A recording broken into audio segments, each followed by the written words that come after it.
Everyone but Tim, but why don't we get started? So, town meeting TV, here we go. I'd like to call to order the South Burlington City Council meeting of, what's the date? January 4th, 2021. A new year, thank heavens. Hopefully a better year.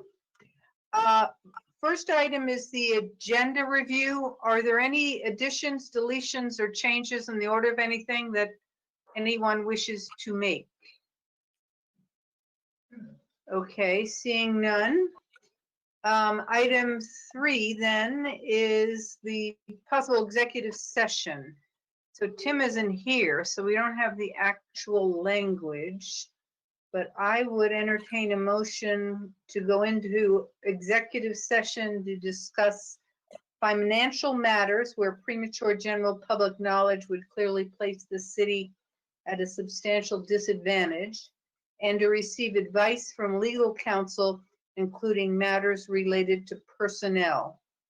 Included in the meeting will be Jennifer Murray, Colin McNeil, Patrick LeDuc, Kevin and Tom, the council, and anyone else? Oh, I'm sorry, and Jay, Pascal. So moved. No. So moved. Second. Okay. It's moved and seconded. So all those in favor? Did you have a comment, David? Or you just raising my hand. Oh, to vote? Yes. What did you want to say? No, I'm just raising my hand to vote. Oh, okay. I'm sorry. So all those in favor, raise your hand. Indicate yes. Okay. So we are in executive session. So the other Sue and town meeting and the other paper have been uninvited. Is that how they can't hear what we're talking about? They right? need to sign off and sign back in for the regular meeting.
into session the South Burlington City Council meeting of Monday, January 4th, 2021. We completed our executive session and we'll go to item 4, comments and questions from the public not related to the agenda.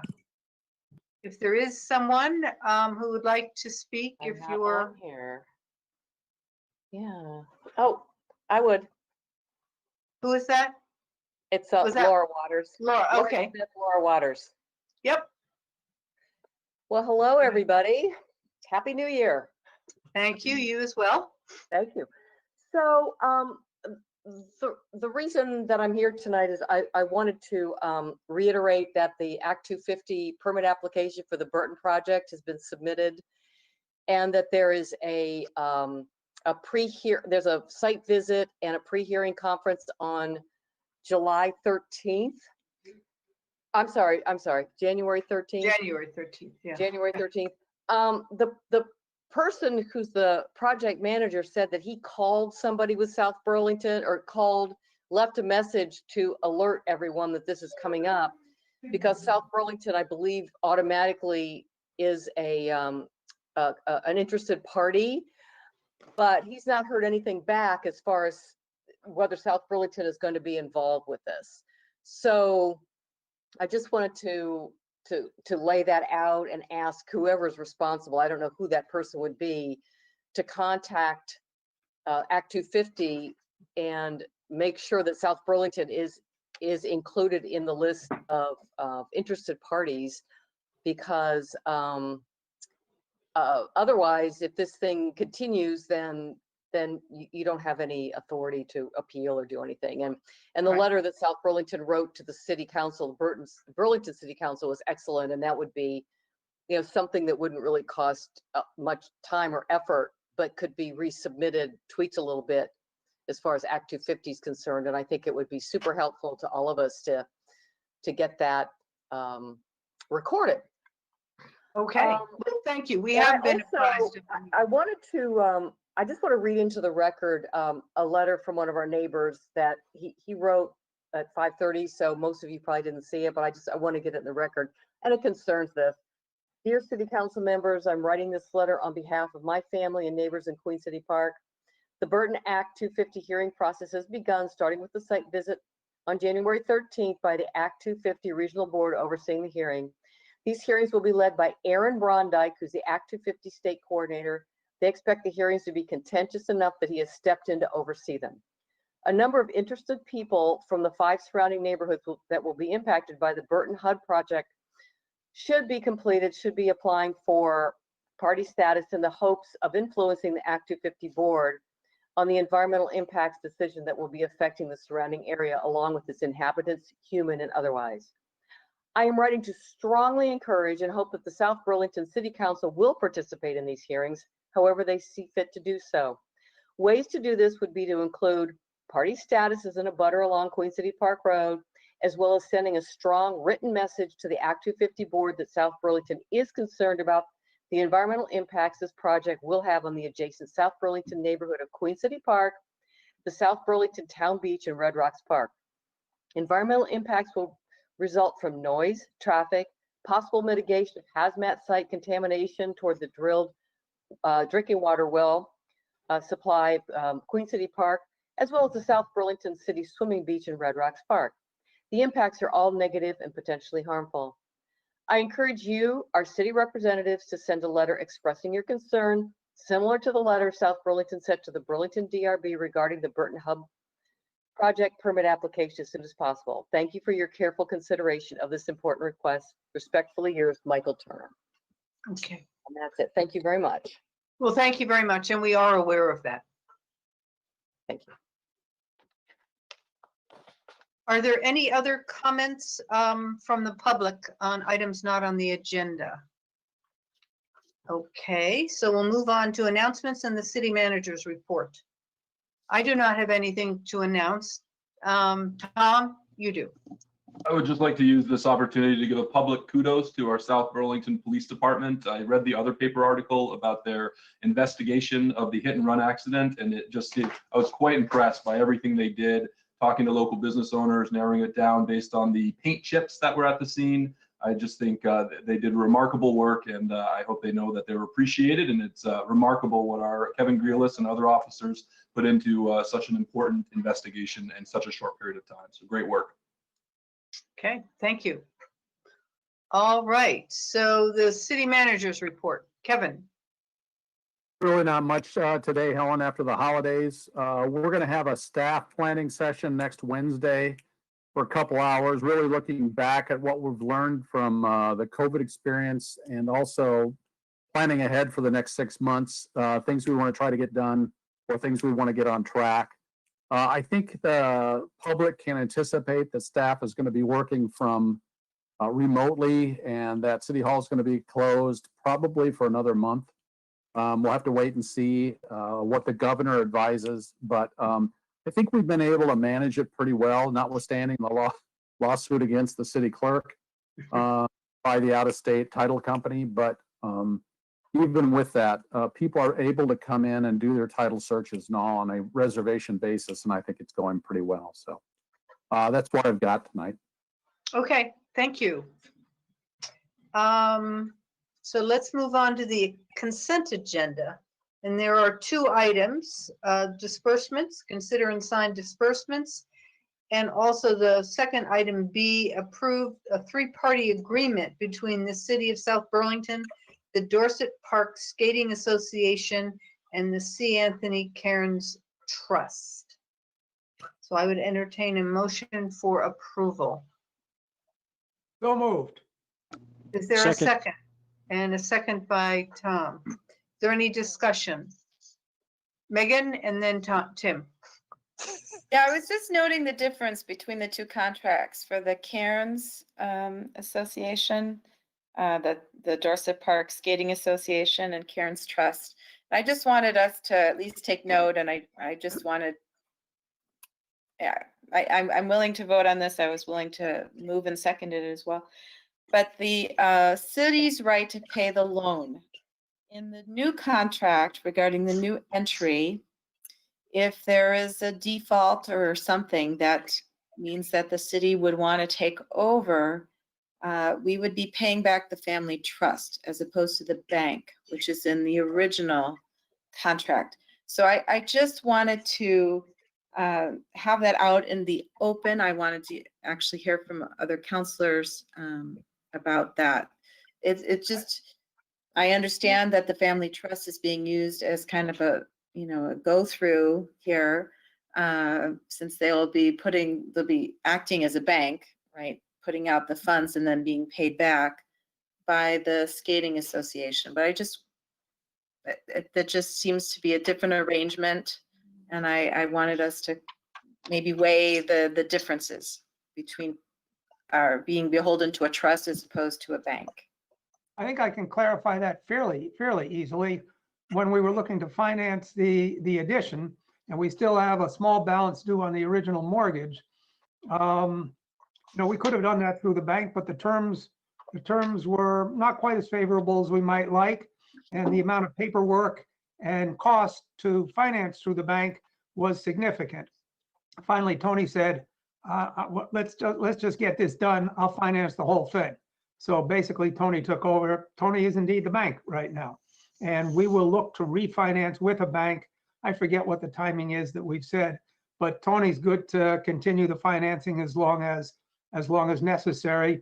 And I guess if you want to put it in volume of work, finance something through a bank takes dozens and dozens, if not 100+ pages of paperwork.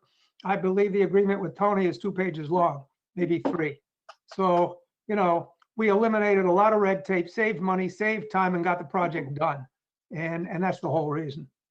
And we should be, it'll be just fine. Tim, did you have a comment? Yeah, you can hear me, right?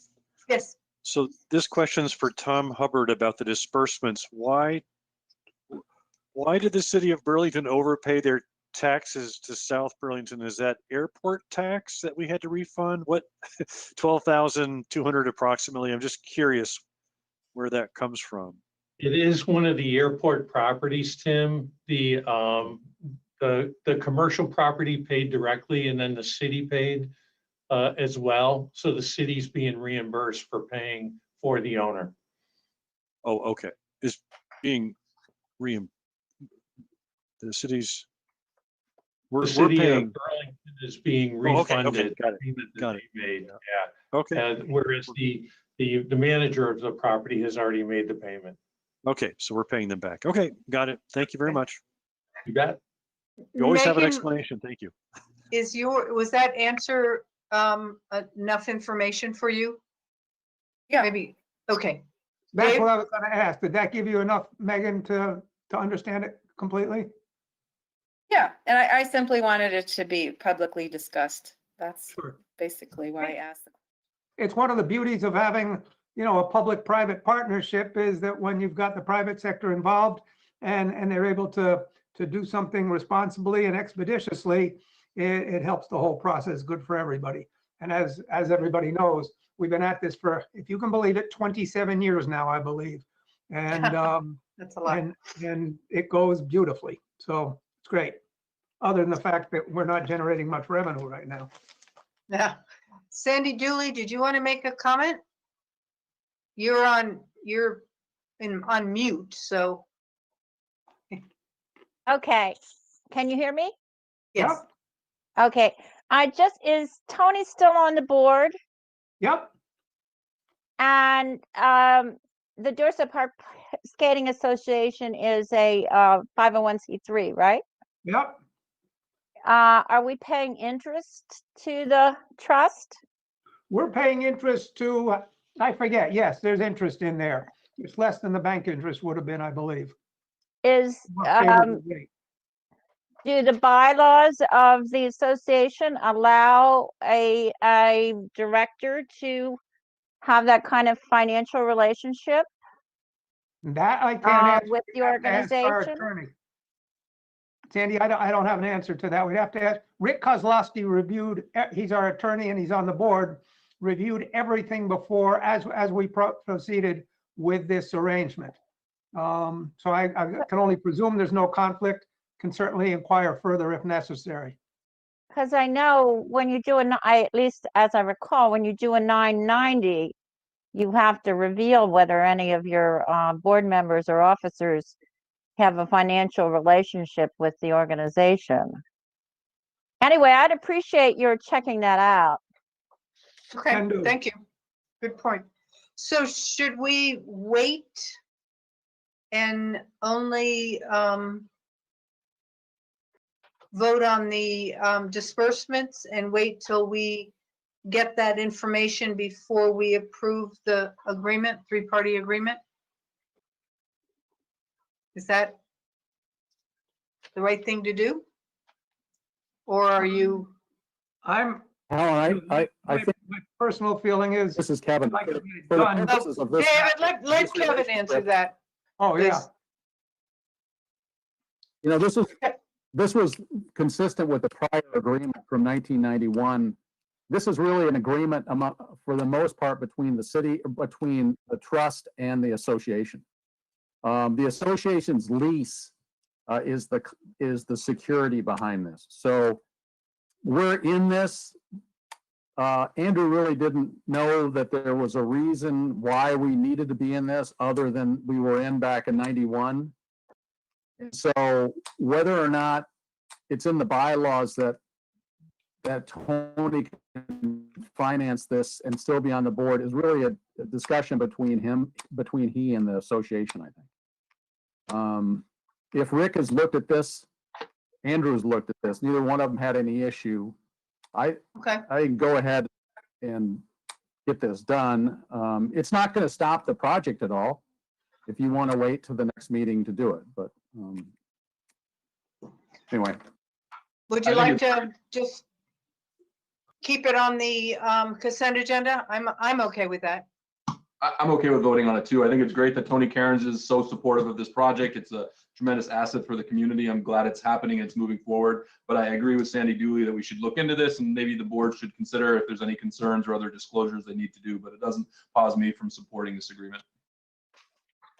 Okay, so we have a motion made and seconded on the consent agenda. Are you ready for that vote? I'll call the roll. Tim Barrett, Aye. David Kaufman, Aye. Megan Emery, Aye. Thomas Chittenden, aye, Aye. and the chair votes aye, so the consent agenda is approved 5-0. Moving on to item 7, consider and possibly approve an amendment for FY22 for the capital improvement plan, public hearing scheduled for 7 PM. So we're 5 minutes late, but so I guess Martha will be on deck, and Tom, and we need to move into a public hearing. So I entertain a motion So moved. and a Second. second. It's been moved and seconded. All in favor? Aye. Aye. Okay, so we now are in a public hearing regarding the FY22 capital improvement plan. So I don't know if Martha or Tom, who's going to lead off, but you have the floor. Thank you, Helen. Martha will lead off. My name is Martha Machar, Finance Officer. A memo was included last week in the agenda. And for the record, Capital Improvement Program is a 10-year plan that is adjusted yearly. Once approved, the first year of the plan is incorporated into the budget. In this case, FY22 will be incorporated into 2021 to 2022 budget that will be presented to voters in March. And also, once approved, it will replace the existing FY 2022 through 2021 plan that was adopted last year. So Capital Improvement Program is a tool used to improve coordination in the timing of major project planned for capital replacement and future maintenance costs, with the goal of reducing fluctuation in the tax rate.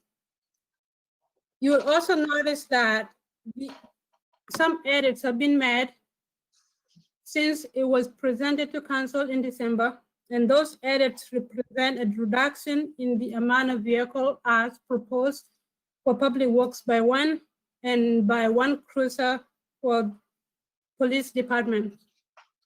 Also, the amount that was presented in December for paving has been reduced, and the amount that was also proposed in December has also been reduced for the ash trees removal. The total amount reduction since it was presented to Council in December is $141,000, and that brings us down to a total here at the bottom, about 2.5 million proposed FY22 budget. Tom Hubbard will lead us into the discussion of how that process came about for us to come down to that amount. As you can see, that amount is way less than what was approved for FY 2021, I mean. We have staff members available to answer questions regarding to specific projects proposed for FY22, but in the meantime, Tom Hubbard will lead us in the process of what has been undertaken so far to bring us to where we are today. Tom? Thanks, Okay, Martha. thank you, Martha. Yep. Appreciate all of Martha's help with the budget, the CIP, all the many things finance is going on right now, our audit and such. Helen, did you officially open the public hearing? Yes, I did. Okay, so we're good there. So just a few comments about the process. The council will need to pass an amendment for the CIP. You may be ready to do that, you may not, but this is the first step related to the budget for FY22. We'll completely go through the rest of the budget process later in the agenda tonight, including all the enterprise funds and general discussion about the budget and its impacts. An amendment may be considered by the council at that point based on where you're at. For now, I think I'd just like to continue with a brief overview, but happy to go into as much detail as needed regarding any of the items that are listed in the CIP. I want to start by saying the summary of the capital improvement plan is really broken into 3 different sections. The first is general fund expenses, and that's on page 1. Martha, if you could flip back to that. That's the one we went into the most detail with back when we first presented this to you at the first meeting in December. That has general fund expenses comprised of requests from police, fire, DPW, recreation, and all our various departments that affect the tax base. The second section is enterprise funds, where we talk about wastewater, stormwater, and water, which are supported by user fees. Justin's going to go into a little bit more detail on those in the next agenda item, and Joe Duncan from CWD will be joining him for that part of the discussion.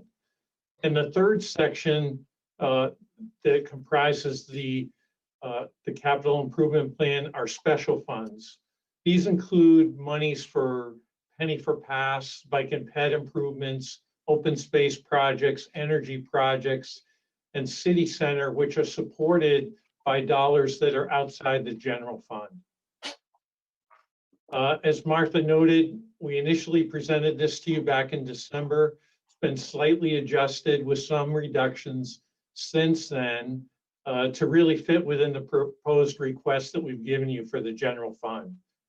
So those have included cuts in paving, fleet for DPW, some of the tree removal and replacement for the Emerald Ash Borer, another vehicle being cut from the police department, and a slight reduction in the police department's computer IT fund.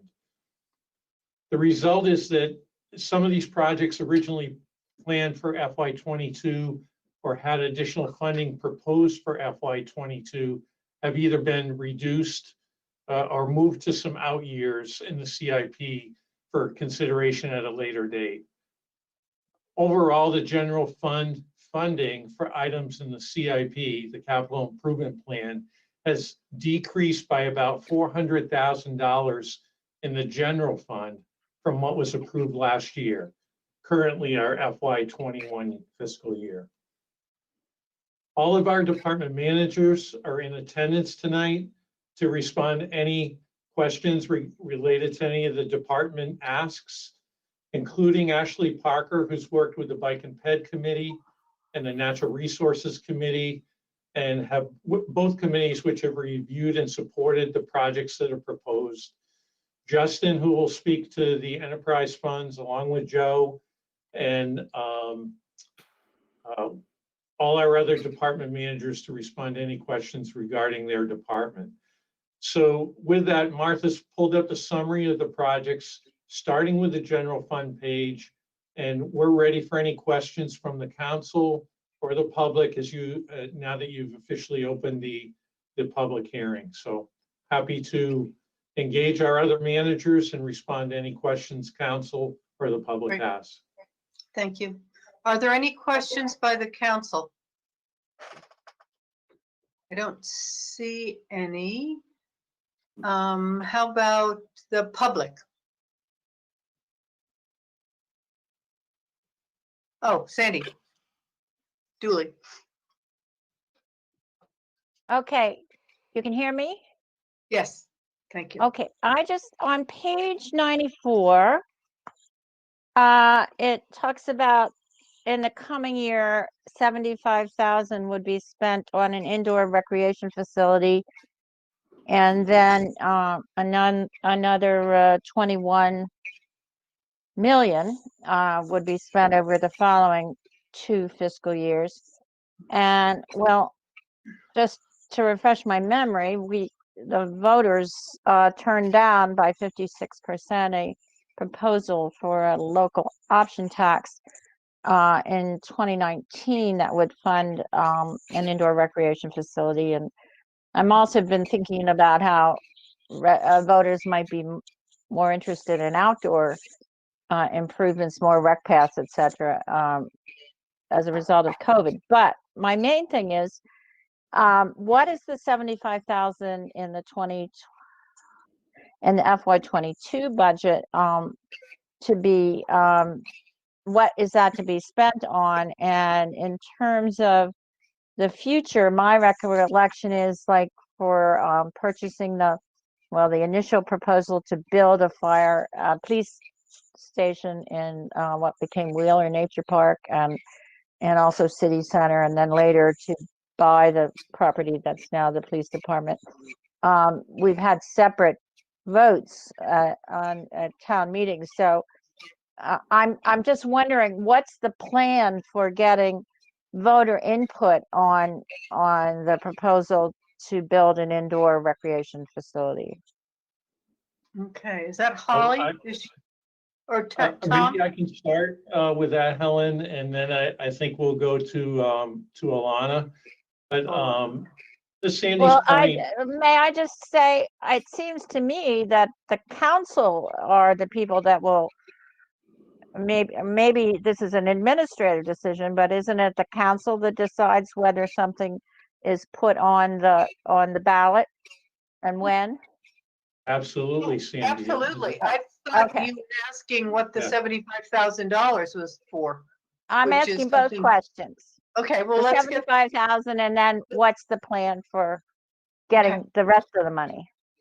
So I think Sandy's question is a good one for the public to understand, that the capital improvement plan is a plan. That's what it is. It's a plan. It's a placeholder for some major items that have either been talked about or discussed, mainly with the council, in terms of we should make a plan to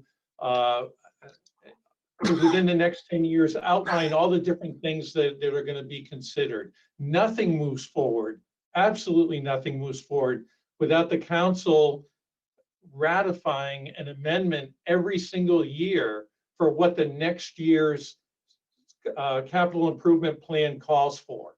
So they can't bless anything, Sandy, that's 10 years down the road right now. They can only ratify, as you probably remember from your tenure on the council, they can only speak to what's in the budget for next year. But Okay. every year the budget comes before the council as part of the public process. It goes before the voters as part of the public process. So really keeping the indoor rec center in the CIP right now is to really keep it there as a placeholder. I think that Alana can address the $75,000, which I think finishes up the initial study and engineering that was done. This is all with money outside of the general fund. This is not taxpayer money. These are impact fees and money within special funds. But Alana, you want to address exactly what that 75,000 would be used for, please? Yeah, so the 75,000 would be used to complete the study. We have a small amount left in the feasibility study. I'm not sure how my volume is. But mainly it would be used to work with a construction company to ensure that we have a good estimate should this project be taken to the voters for funding. okay. Does that answer your question, Sandy? Well, just, is there a projected date when that study would be finished and when it would be available for the public to review? So the bulk of the feasibility study that was already undertaken, there should be a PowerPoint online, and if not, I'll make sure that it's online, that summarizes a potential design and a magnitude of cost. And then what this study is for is to work with a construction company and to further that particular design to ensure that any numbers that we present to the voters are good numbers for the project Okay. and that represent an actual construction cost. Okay, thank you. Tom? Well, to your point, Sandy, I would just say this. I see the SIP as what the council, through feedback from committees and these types of discussions, is thinking about for the coming years and trying to plan for it with the capital expenses. I remember before the pandemic hit, we were talking about this recreational center as possibly being on the ballot this past November. I think the council, when the pandemic and all of the uncertainty, we rightfully pushed that on the back burner and haven't really come back to it. And I don't even think tonight we're coming back to it. It's out a couple of years, so no action is going to happen to it. But if it were to ever be actionable again, which I expect it to be sooner or later, it will absolutely go to the voters because it would require a bond, so the voters would weigh in on it. This is just saying that the council still thinks it's a plan that is worth us investigating. There's been a long established need for it, and I think that need is well documented. I don't know if that answers your question, Sandy. Okay. Okay, thank you. Are Mhm. there Thanks. other questions from the public or the council? Well, seeing none, I guess we can go back to if there's no other comments or questions, I guess we can close the public hearing for the capital improvement plan. I'll Move to- entertain a motion. So moved. Second. Okay, all in favor, signify by saying aye. Aye. Aye. Seems Aye. unanimous. Unanimous, so we have closed the public hearing. Does the council wish to hold off on supporting this amendment till we look at the entire budget? Yes. That seems appropriate to me, but, okay, good. So we'll move on to then item 8, which is a council review discussion and possible approval of the FY22 proposed enterprise fund budget. And we've got Justin Rabideau and Joe Duncan. Welcome. Hello, I good don't evening. see Joe, but I is he see, there? here's Joe, yep. Oh, there. Hey, Joe. How you doing?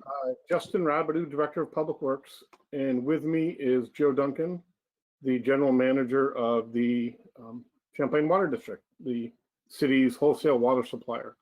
And I thought before we got into the city-specific enterprise budgets, including their CIP projects, if there's an interest from the council and public, we would first let Joe take the council through the CWD budget process, which, as you know, the major expense item for our water department is the purchase of water, which Joe's team sets the price on.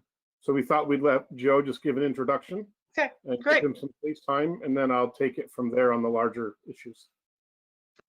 Perfect. Sure.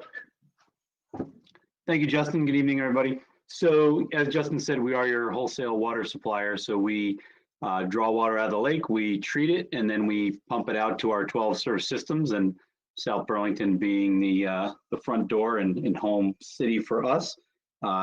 We have a wholesale rate. Our current wholesale rate is $2.31, and we are, every year we go through and take a look at what our long-term sustainability, resiliency, and reliability needs. And this year the board has put together a budget and revised our rate from 2.313 to 2.392 per 1,000 gallons. That is about an 8-cent per 1,000 gallon increase, which results in about a $5.19 per year increase to the average family that uses around 65,000 gallons a year, or basically 43 cents per month. So that is our impact to you, so that the city has to purchase it at that rate. So of the city's bill is currently somewhere around $285 for a homeowner who uses about 65,000 gallons a year. So of that 285, we represent about $150 a year of that. So, which makes sense because typically treatment costs and transmission costs are the primary primary cost for any system that does provide water. So that's our impact to the city this year. We continue to focus on infrastructure investments. We recognize that similar to servicing a car, if we can continue to invest in our infrastructure, keep it running at a high level, it minimizes the long-term costs, and that's our sustainable asset management approach. So I'm happy to go into any detail you would like me to, but I just want to give you that quick overview of who we are, what we do, and what our plans are for the upcoming fiscal year. Joe, I just have a quick question because I didn't hear you. What is the average cost of water for a home in the city? 200? So the average cost for a home is $285 per year. For someone who uses 65,700 gallons, which is about 180 gallons a day. Thank you. And that doesn't include sewer and stormwater, right? Correct. Water only. Okay, thanks. All right. Are there any questions for Joe? All right, back to you then. Just a quick question. Are there any big capital jobs coming up in the next year or so? Because you just put in a new tank 2 years ago, right? Correct. Yep. We did build the tank at our plant 2 years ago. Last March, the district voted 2 bonds. One was for a project out in Colchester to add a new loop to the Water Tower Hill feed up there, and also to address some water quality issues in the Colchester town water system. That project is being built. Actually, it's under construction now, and will be finished next spring. We also bonded for a new pump station out in Essex to help with our water quality, as well as our hydraulic grade line, which does benefit South Burlington, because we have a tank out, an Essex West tank, that's very difficult to turn over. And so we wind up having to stress some of our serve systems in order to get that tank to turn over. So we're putting in a pump station there that will be built next summer. We're actually bidding that in a couple weeks. And so, so those 2 projects are out there. Then the other thing I'll throw out there right now is those 2 projects, we were able to get drinking water SRF funding, and that funding resulted in 75% loan forgiveness for up to $1 million for each project, and then 40% for 25% forgiveness after that. And so the one project in Colchester was $1 million, so we're paying back $250,000 of $1 million borrowed for that project. And then the Essex West project is $2.6 million, and we are paying back only 40% of that. So something on the order of like 1.2 or 1.4. I'd have to do the math again. But essentially, we were able to save on the order of almost $2 million in bond capacity. And so because of that, we actually have some projects that we want to move along. We built a new tank at our plant, and we have an existing tank that needs repair. And so we're actually looking to do a bond vote in March of this year to repurpose that unused debt authorization.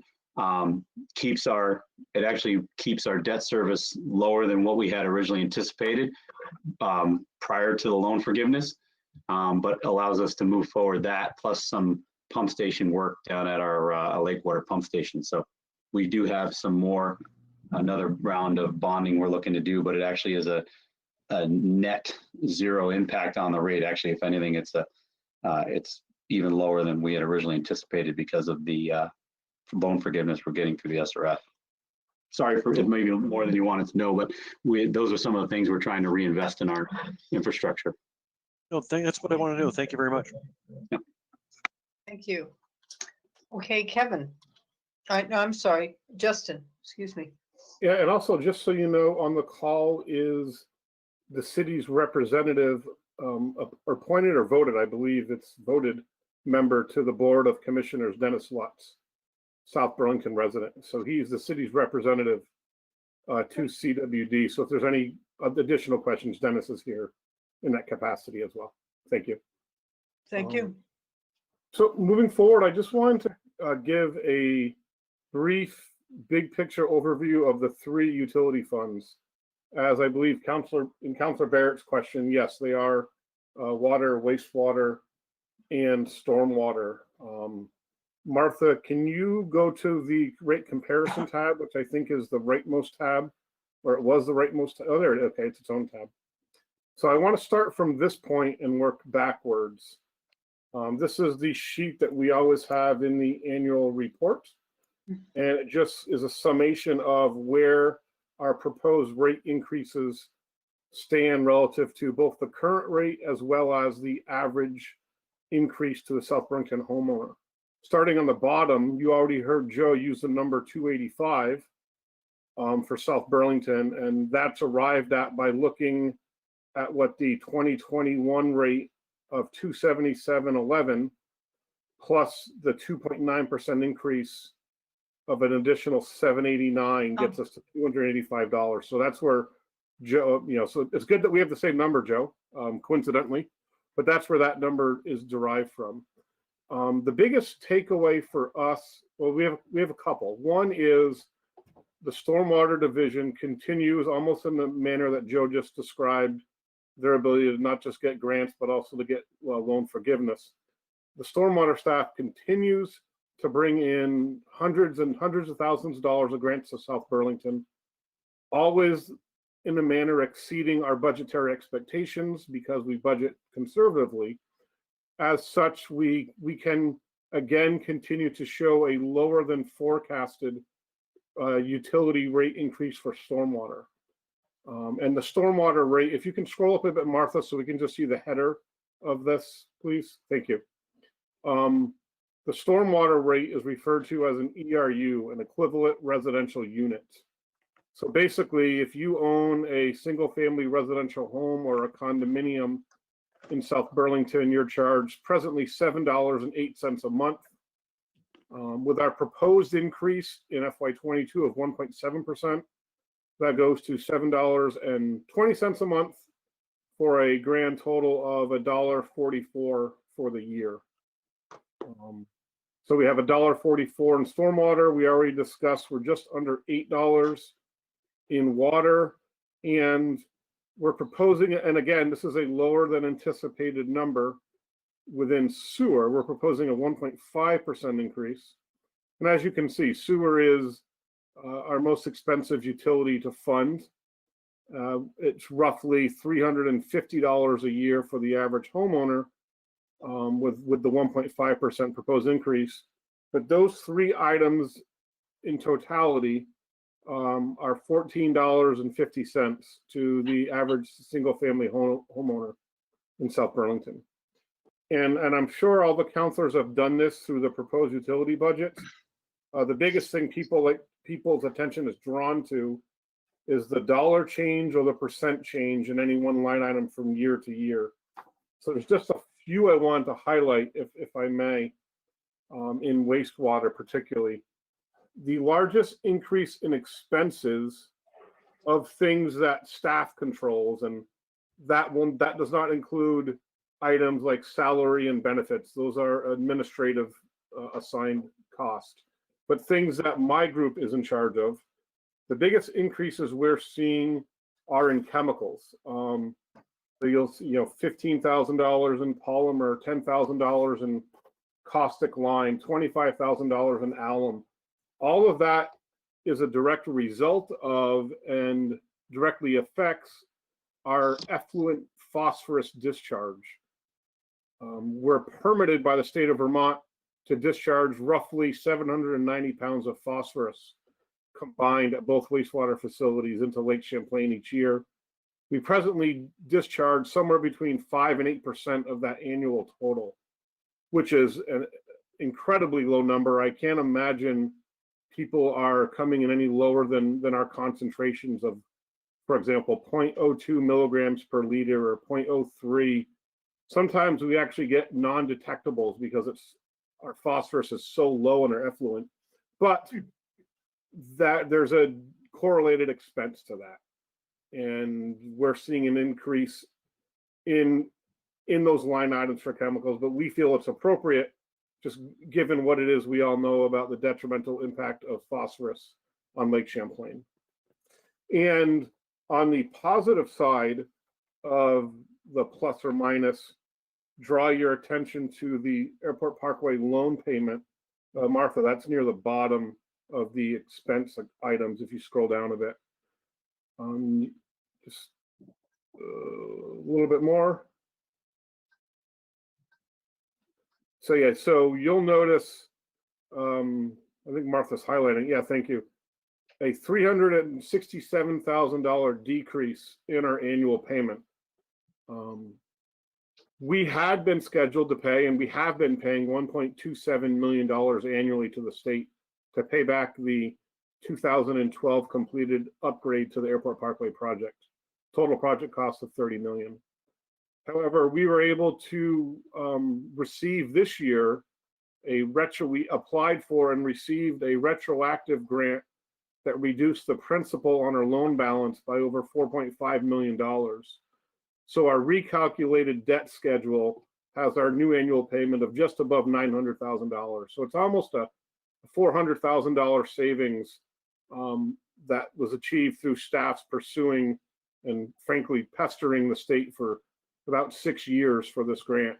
So we like to thank the state as our partner, but also that's a huge impact on a $5 million budget. If you can lop off, almost 10% of that budget, which we're able to do this year, and that will be our payment for the remainder. So that $367,000, it's going to be times however many years we have left. I believe, like I said, it's about $4.5 million total. So those two things really, so that item really helps us keep the rate increase at a low number, particularly in a year in which we're ramping up for the Bartlett Bay expansion project. So we anticipate $400,000 in design services, and you can see that above, about 12 or so lines above the Bartlett Bay upgrades. So the good news is, while we have these large expenses, this reduction in loan repayment just about offsets it, which allows us to achieve both rate stabilization and put more money in the bank for the fund. Justin, is that federal dollars that come into the state to pay for this, or are those really state generated So this was funds? a loan from the revolving loan fund, the same program that Joe mentioned earlier. So essentially what it is all of the municipalities are borrowing. It's a kind of a self-insurance group. Okay. They're all lending each other and borrowing each other money through the Vermont Bond Bank at a very low rate. So it's neither state nor fed. I'm sure the state contributes some amount, but it's primarily funded by the users of the system who contribute both the debt and receive benefit from it. Thank you. And then, in looking through both our water and stormwater budget, there's only one other item that I wanted to highlight. Certainly, I'll answer any questions on any of the dozens of account numbers. But Martha, if you can go to the bottom of the stormwater expense, I want to get us to stormwater capital projects. There it is right there. So that's a very large number. It's a $4.3 million, almost $3 million up from the previous year. There are there's probably three factors contributing to this. One is the unplanned, unbudgeted expense of the Kimball Avenue Bridge. That's being funded through this program. However, since the City of South Burlington is running the project, we're showing the total cost and expense on each side of the ledger, keeping in mind that Williston is paying half of the roughly $2 million project. So this number is already inflated kind of by $1 million because Williston is contributing on the revenue side. Additionally, we knew that just the way our project cycle works, this was always going to be a construction heavy summer for us. However, that was compounded by, frankly, this last season with the pandemic, and the shutdown, we had a couple projects that we would have liked to take to construction. They're just going to be transferred to this season. However, as stormwater is an enterprise fund, the money just comes with it from the prior year. So the money sits in reserves. I suspect once you get the FY21 budgeted actuals, which we won't have for about nine or 10 months, but we'll notice a very small number in capital expenditures in FY21 because of the pandemic. So I just wanted, if people saw that $3 million number as an increase, I at least wanted to have the opportunity to explain it for folks. Beyond that, everything else is going up or down very minor percentage points. We were very conscientious of understanding that while these are enterprise funds and they're outside of the quote property tax bill, it's all the same wallet. So we were very sensitive of the rate increases. We actually took a little bit of money out of our water division's reserves, capital reserves, and as a revenue infusion to lessen the water rate increase. Our reserves are extremely healthy for a fund that is annually about $2.5 million a year. We have almost 40% cash on hand in our reserve. So we felt that was an appropriate move from an auditing standpoint, and it does help lessen the rate increase and gets us back down to that 2.9% water increase. Whereas if we had just absorbed all of the justifiable increases that Joe had mentioned without trying to adjust anything, we would have been closer to 6%. So that's how, in totality, that's how we arrived at the various rate increases. And those are the highlights. There's also some CIP projects that were included in Tom and Martha's discussion earlier that I'm happy to answer questions on now or later as well. Thank you. Okay, thank you. Are there any questions for Justin? How about from the public? Hey, Helen, I think Barb Service, did you want to ask a question? I just wanted to toss in my usual comment. As we look at a rate increase, we still have inequity and we're not doing anything to incent conservation of water. And it's an important resource that we don't want to waste. So I'm still hoping that at some point we will be able to have a more equitable way to assign the water part. I'm not objecting to anything that's being done other than it would be nice if we could do it a little bit more equitably and basically incentivize people to be more careful about their water usage. Thanks. Okay, thank you. Kevin, did you want to make a comment? And then Yeah, I did. I really do want to recognize Justin on something. This grant we got from the state related to the Airport Parkway plant, the only reason we got that is because Justin figured out how we could advocate for this money, and he got very tenacious about going after it. This is a huge impact for the ratepayers and for our debt, and it opens the door to savings at the plant and elsewhere. And this kind of goes beyond just a normal recognition. The city owes Justin a lot for tracking this down and getting this done. And I want to recognize it on the record, find other ways to do it well, but this is a lot of money. So Justin. kudos to Justin. Thank you. Thank you. Okay, we have another public person. Yes. Whoever raised their hand. Yes. I think it's Megan. Oh, that's Megan? I didn't recognize you. Oh, that's so funny. Sorry, you keep changing your background. I know. We're up in the mountains, and so I don't have my usual here or something. Okay, I'm sorry. Yeah, I don't have my usual little hideaway, so I'm having to escape the crowd. I did have a question regarding the sewer expenditures, and I just was curious. There must be new people coming on board here with the group health insurance, the group life insurance, the dental insurance, the pension. just seeing upticks there. So I'll defer to Tom Hubbard on those administrative costs.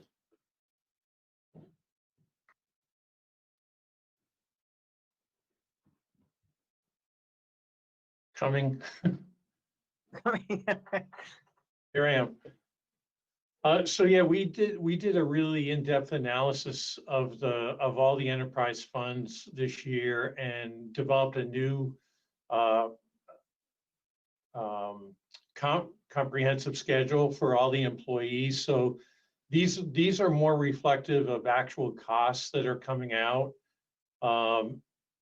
And we did this across the board with all the benefits. There was we did have a fairly significant raise to our water quality employees this past year, Megan, to keep them competitive because of the certifications that are required for them in their job, and to be able to keep them here because even though I know Dennis is listening in, we have neighboring towns that are looking to steal some good people, and that hasn't happened with Essex, but it's happened with other towns around us. So to remain competitive, we did bring those salaries up, and that's reflective as well in some of the costs that you see.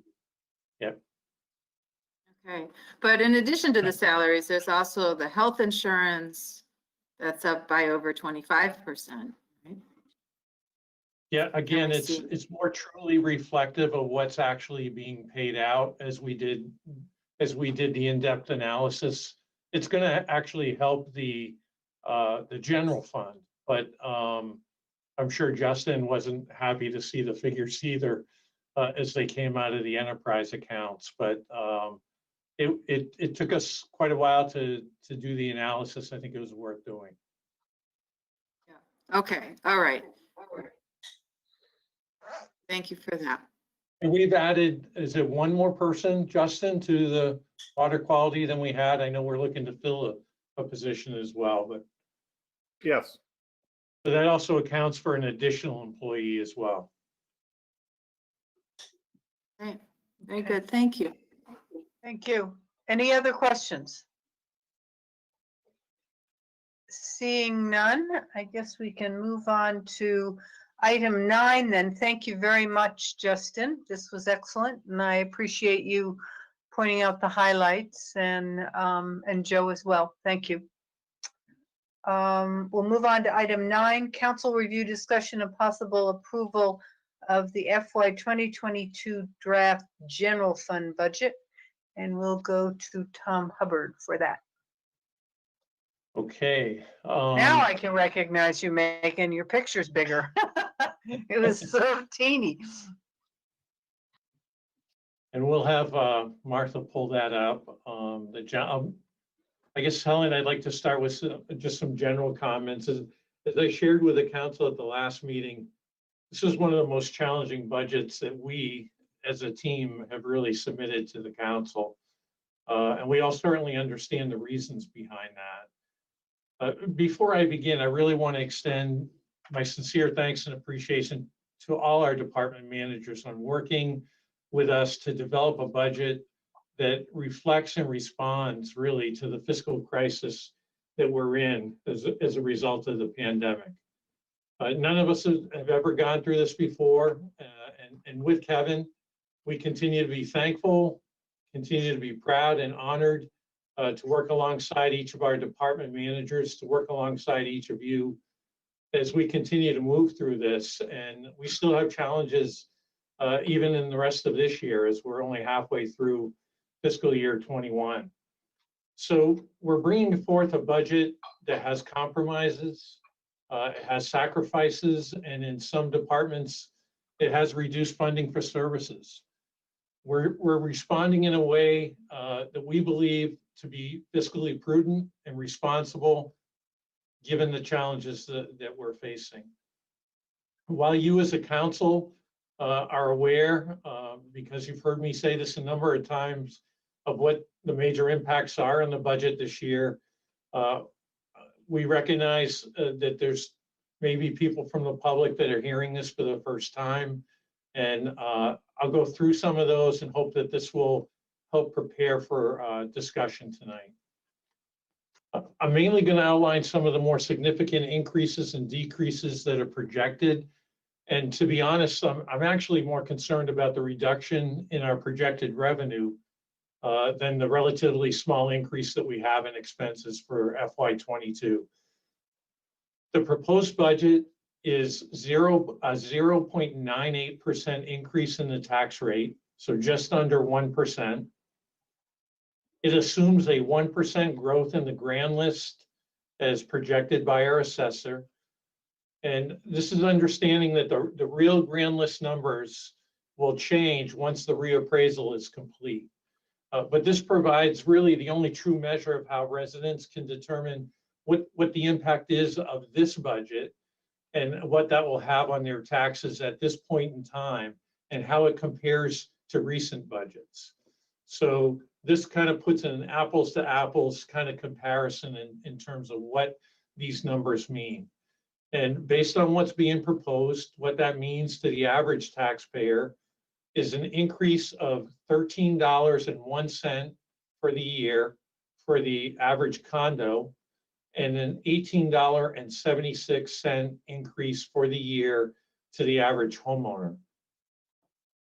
The total increase in expenses in the general fund is just under $146,000, but the revenue's down almost $262,000. And that's largely due to the impact with a reduction in the projected local options taxes.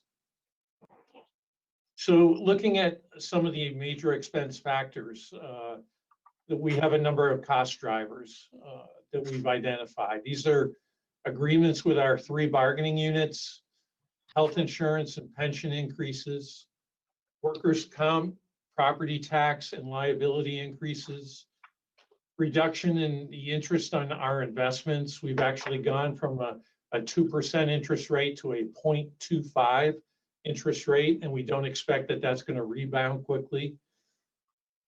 There's increase in funding needed for the opening of the new library, and there's the decrease in the revenue from the local options tax, as previously mentioned. All told, these items alone, just these factors, account for nearly $1.3 million in costs. So let's look a little bit on the revenue side. We were able to conservatively project a 1% growth in the grand list. The city clerk revenue remains high for recording fees and vital records. This has been substantial over the last few years. The city has an additional tenant at Gregory Drive, as you know, as the city now owns the building and we have 2 tenants. The fire department is projecting to be able to maintain the fire inspection fees and increase in revenue for ambulance fees as we go to the third-party billing. And the city also retired some debt this year that was due on the Public Works building. That accounted for about $100,000 between principal and interest. Unfortunately, these revenue factors don't outweigh the budget impact, so significant cuts were necessary. Some of those have already been shared. We've had additional cuts to the CIP, as discussed earlier tonight. We've had cuts to various line items that have been noted in the general fund. We've had cuts to both the designated and undesignated reserve funds. And we've had a number of staff positions that will not be filled. We've talked about this, but the following positions have either opened up since the pandemic or were approved positions in the FY21 budget that have not yet been filled. These include a patrol officer, a firefighter, a city planner position, a deputy finance officer, a parks laborer, and a benefits administrator. Additionally, several positions are proposed to merge from 2 separate positions into shared positions, really a total of 9 staff positions that are not included in the budget. Obviously, these decisions have not come easy, and they've been carefully examined and reviewed. Our department managers are aware and are understanding of where we currently are fiscally. And this will have an impact on the level of service from departments, some more than others. I shared some further information for council to consider regarding the fund balance at our last meeting, the fund balance for FY20. This provides the council with some additional options should you choose to allocate any of that money towards FY21 or FY22 or leave it in the city's fund balance. Again, I shared at the last meeting that several of the library one-time expenditures are proposed with a fund balance allocation. And I know Jennifer will be speaking a little bit more about that. But we're really all here, all department managers here, to be engaged in some back and forth discussion related to the budget impacts, to the level of service, to the loss of positions, and any other questions or comments from the public or the council that we can respond to. I would just like to point out that most departments are facing budget cuts on areas within their budget that they actually do have some control of. There's many areas of the budget that they don't. Some that we spoke to earlier with increases in insurance, bargaining unit agreements and such. So separate budget reviews from each of them probably wouldn't be pertinent for tonight, but to start things off with the proposed increase in funding that will be required for the library based on the opening of the new facility, I'd like to ask Jennifer to give a brief overview, a follow-up really to what was presented from the trustees to you back at a prior council meeting, and then open up for a general discussion and question with all our departments. So Jennifer, if you're set to begin, I'll turn it over to you at this point. Okay, thank you. Hello, Council. I want to start off by congratulating you because suddenly now FY22 is going to be the year that you're opening a new library. And it's not finished yet, but when you think about all the decades and all the councils and all the trustees and all the residents who've been wanting a library for so long, it's exciting that we're finally in the fiscal year where this is really going to happen. So congratulations. Ted and Patrick gave you a presentation about our proposed budget at the last meeting, and you have that information. And I just want to go over some of the basics. We know that the city is fiscally in trouble this year, and so what we came up with as a plan, because most of our added funding was for staffing. So what we've done is we came up with a budget for that for the first 6 months of FY22. The library would only be open for 40 hours a week, and which we would be able to do with only an increase of 1.5 FTE. And while this option drastically limits staff and public use of library spaces, it does open the library to the public 6 days a week.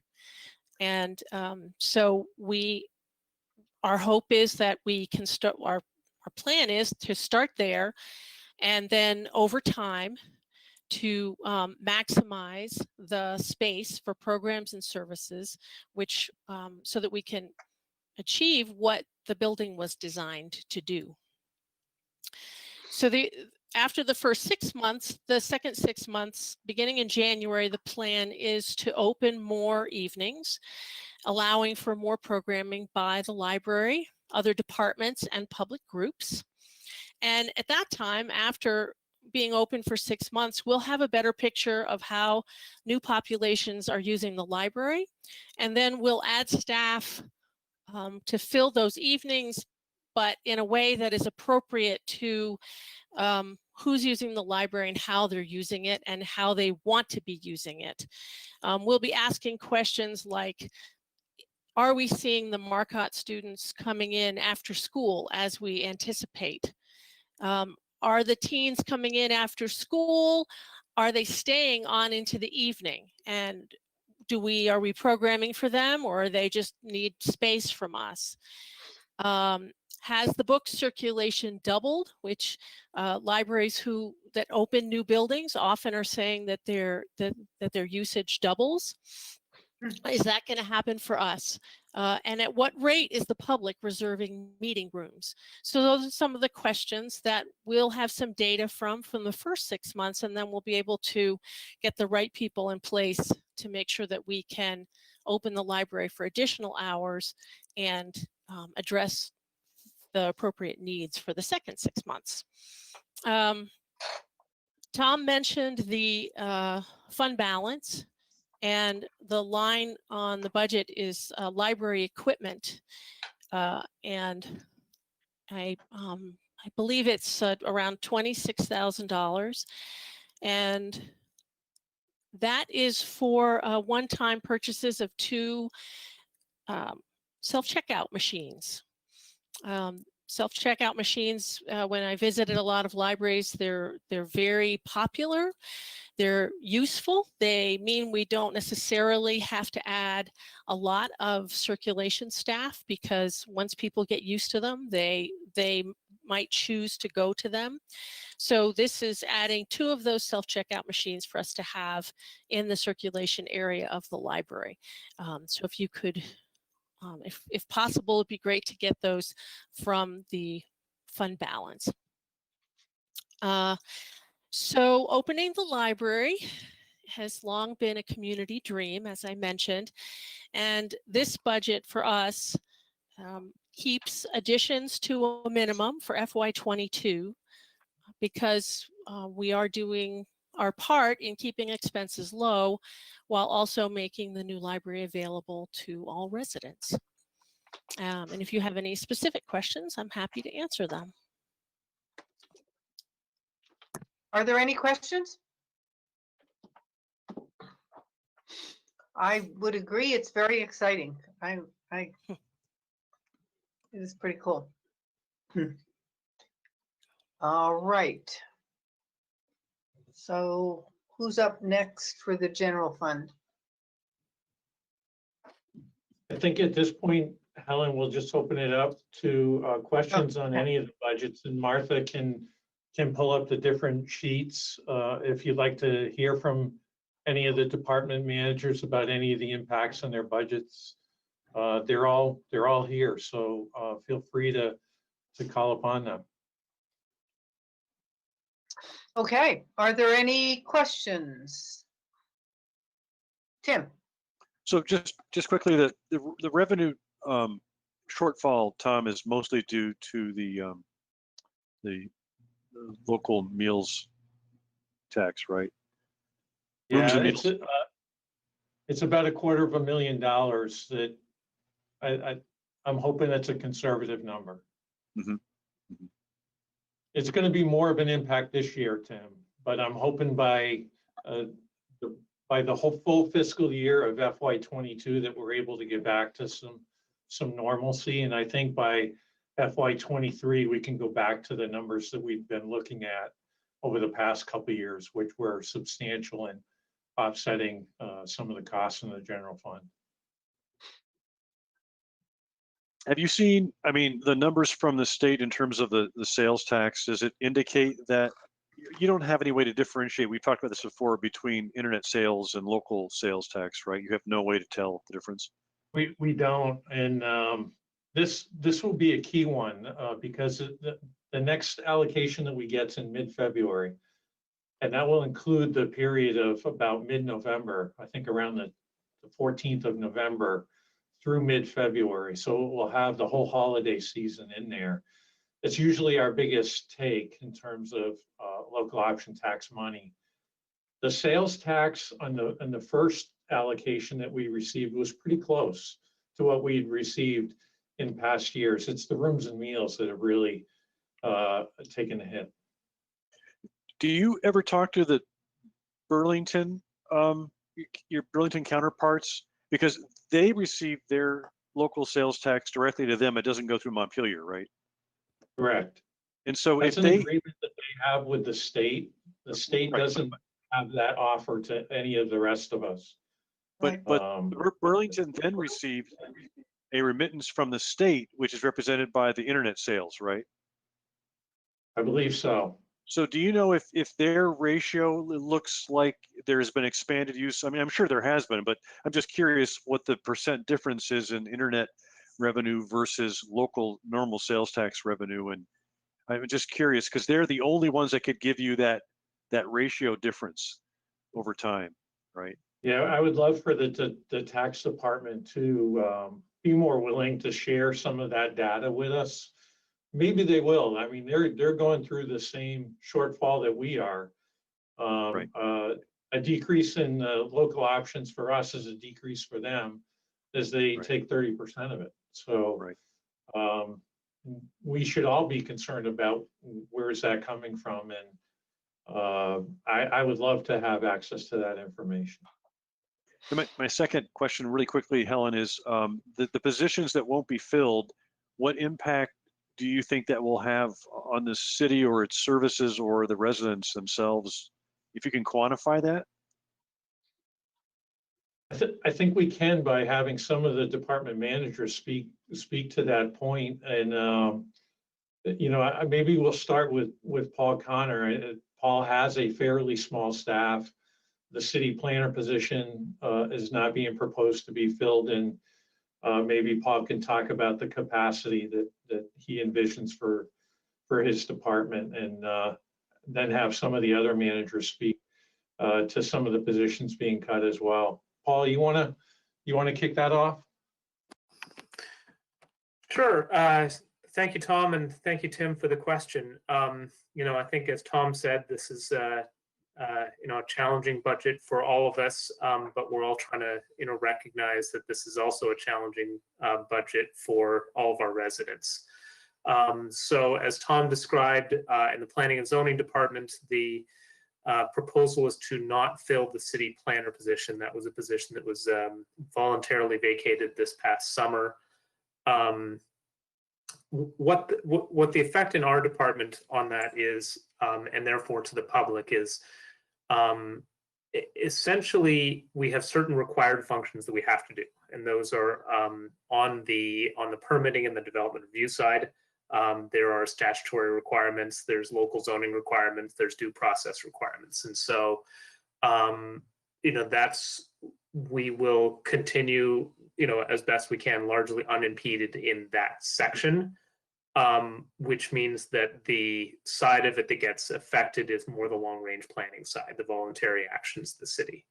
And so, you know, that puts us into a position where we have less capacity, you know, one fewer person capacity to take that on. We are mitigating that a little bit by proposing to retain the consulting budget to be able to continue to help get the assistance from the Regional Planning Commission with some of their staff time that they've helped us with. But essentially what it means is that our ability to take on new projects or big projects is reduced. And so, you know, we'll have to pick a couple of big projects in a year rather than 3 or 4. We have some efforts that I know people have been excited for a long time for us to take on, like updating our official map that's 15 years old, or bringing in some new standards, whether they're related to housing affordability or energy or things like that. And we'll have to, with the position unfilled, we'll have to prioritize working closely with the Planning Commission. And then I guess the last thing I'd say is that we have had, there's been a fair amount of interest in our community in doing more implementation of our plan that isn't just about regulations.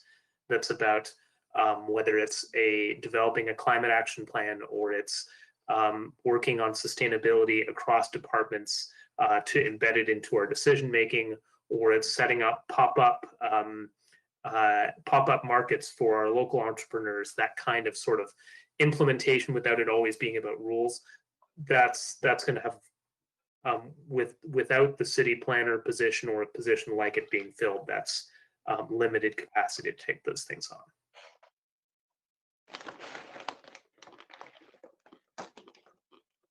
Thank you. Do we have a patrol officer, we've got a firefighter. I can't remember who else was cut or not filled. I know that Justin has some significant cuts in DPW between the paving and some of his fleet, the fight against the emerald ash borer. He had a position for parks labor position to be filled in FY21. So that hasn't been filled this year. It's not proposed to be filled next year either. I think we're all in agreement that the position is needed, and it's a matter of trying to fit it in where we can. But Justin, you want to speak to some of those Yeah, thank items? you, Tom. So in a pre-pandemic world, we contemplated the growing size of wonderful park and recreation options in the city of South Burlington, as well as areas in which we felt we could do better.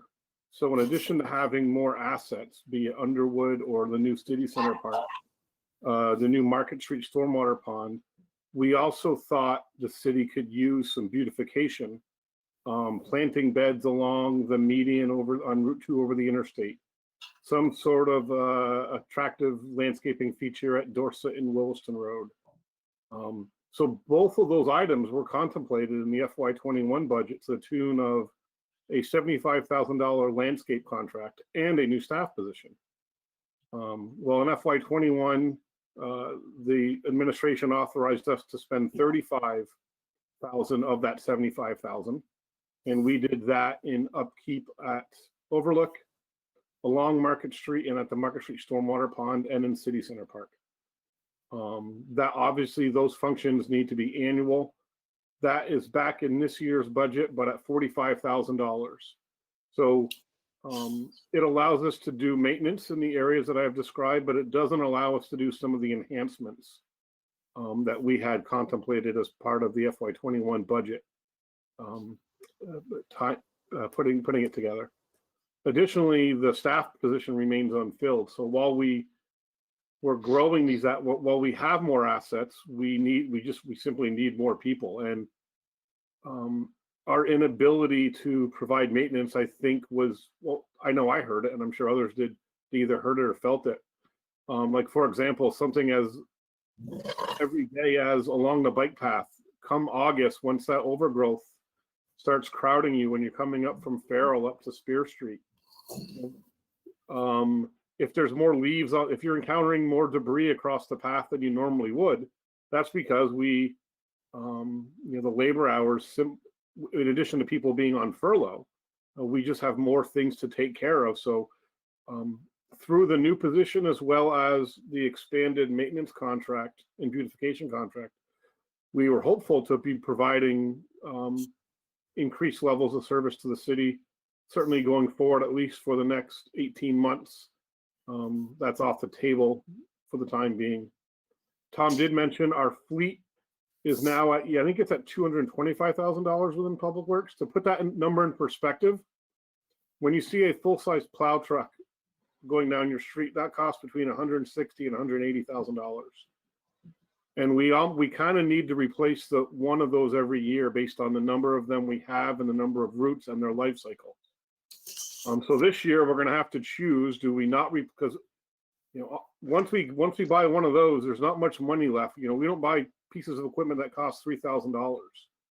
So we're going to have to choose: is this a year where we buy a bunch of pickups, or do we just buy one big truck and probably not much else to So that speaks to a couple things: level of service, and that we'll be relying on an older fleet, which is going to result in more downtime, which is going to result in increased cost in our maintenance parts line item budget. So these things, there's a snowball effect, obviously. And then the last one that Tom mentioned that I'll cover is paving. We had initially proposed during last year's budget development that we would be up to $1 million by now in paving. We're at $700,000. So yeah, that's just, again, it's going to be more money we're going to have to spend on potholes, because not that threat $300,000 is, it's one big project, or it's honestly, it's probably 5 to 10 neighborhood size streets that are just off the table at this point. And to give you a direct example of what that meant this year with the pandemic, with the cutback that the council approved, we basically only spent half of our paving budget. We have folks that live over off Patchen Road on Arch and Larber. They are desperately in need of new pavement, and the money just simply wasn't there this year. And so we hope to get to those folks this time around, but there'll be another Larch and, there's another Larch and Arbor every year. So does the pothole funding come out of paving? So that's in operations. Okay. Potholes are funded through operations. The paving contract is the large number that Martha has highlighted here. Thank you. I believe those are Tom's. So, hi, Megan. Did you have a question, Megan? Oh, no. Yes, go. Want me to let her out? Huh? All right, thanks. I have just a couple questions. First of all, is there going to be no more cleaning service? You all are going to be doing the cleaning? Is that what I'm to understand by that budget line going to zero? So this was. Are you talking about the city administration budget? Yeah, municipal building cleaning supplies went up $11,000 and the cleaning service went down $30,300. So what we're doing there, Megan, is we're opening up the new city hall, and we'll be hiring custodians as part of the operations for that building, which we'll need somebody during the day to assist with setup, with some of the different function rooms and just general cleaning, and then somebody at night to also assist with cleaning and to be there for security for the building and lockup. So those positions will be filled, and the facilities manager will come online in fiscal year 21, and will oversee all the different buildings, and will determine whether or not we continue to keep cleaning contracts private, or if we are able to have our own cleaning crew that would be able to go around to the different facility buildings. We've got the whole 19 Gregory Drive now that we'll be responsible for. And we need to look at things more comprehensively, like HVAC for all our buildings. I think, Justin, how many units you got on top of yours over there at Public Works? Quite a few. He's muted, but I think he's three or four. Yeah, but just looking at all the different HVAC needs for the facilities, and looking at that with Luber-Z and the Energy Committee, and just looking more comprehensively in terms of what we can do with maintenance. So the maintenance cost that's coming out of the budget that you see was the cost for the service that we contracted with. And that has been planted into, let me just see if I can. I see that City Hall maintenance went up $19,000, but. Yeah, so that's where some of that went into that. And I think there's one other area. The building cleaning supplies went up because I know there's a number of things that we're going to need for the new building, for the custodial services that will be startup expenses. So I think it was a wash between what we were paying on the city hall side of things for services, and then the library budget is picking up a balance of some of the maintenance costs for the building. I think Alana has a percentage of 68% of the cost for the building and utilities are library, and 25% roughly are city hall, and then the balance is the common areas in the senior center area. So That's where the different costs are coming from. It's really a shifting there, but not an elimination of them. Okay, and under information technology, I see utility services has gone up, not quite doubling, but I'm just curious about that. Yeah, Mike, are you on? Michael Mott? I don't think you've met our new IT network administrator since Al left. I did so in the office, I think. I did in the office. let's see if Mike is on here.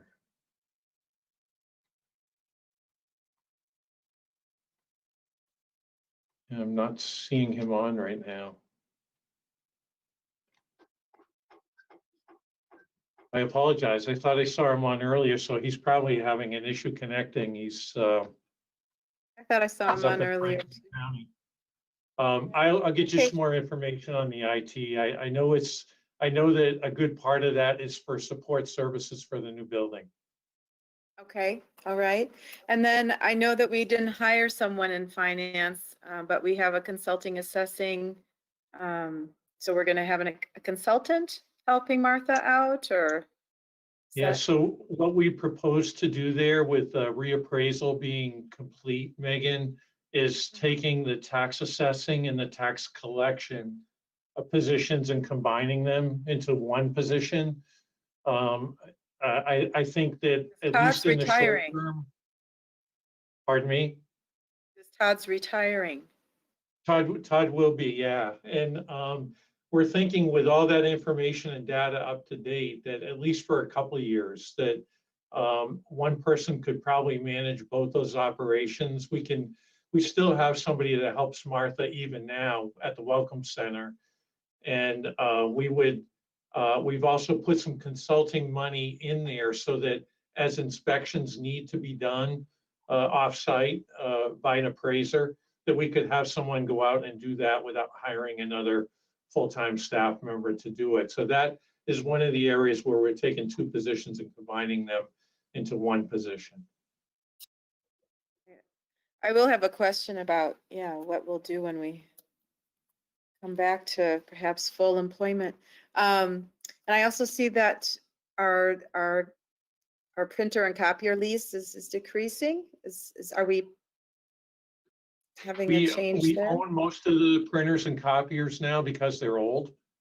But you have that couple of years where they're old, but they're still good enough to be able to perform what you need them to do. There's going to be a time soon here that we're going to need to replace some of those.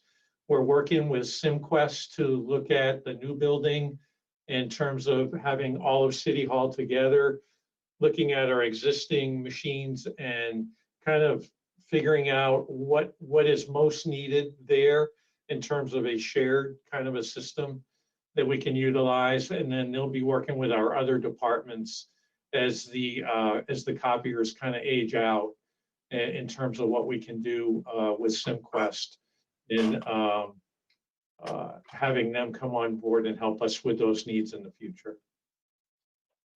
My last two questions have to do with fire and police, so I'll just give them a heads up there. So you had said that we aren't hiring a firefighter, yet I see that the salaries, the permanent salaries line is going up.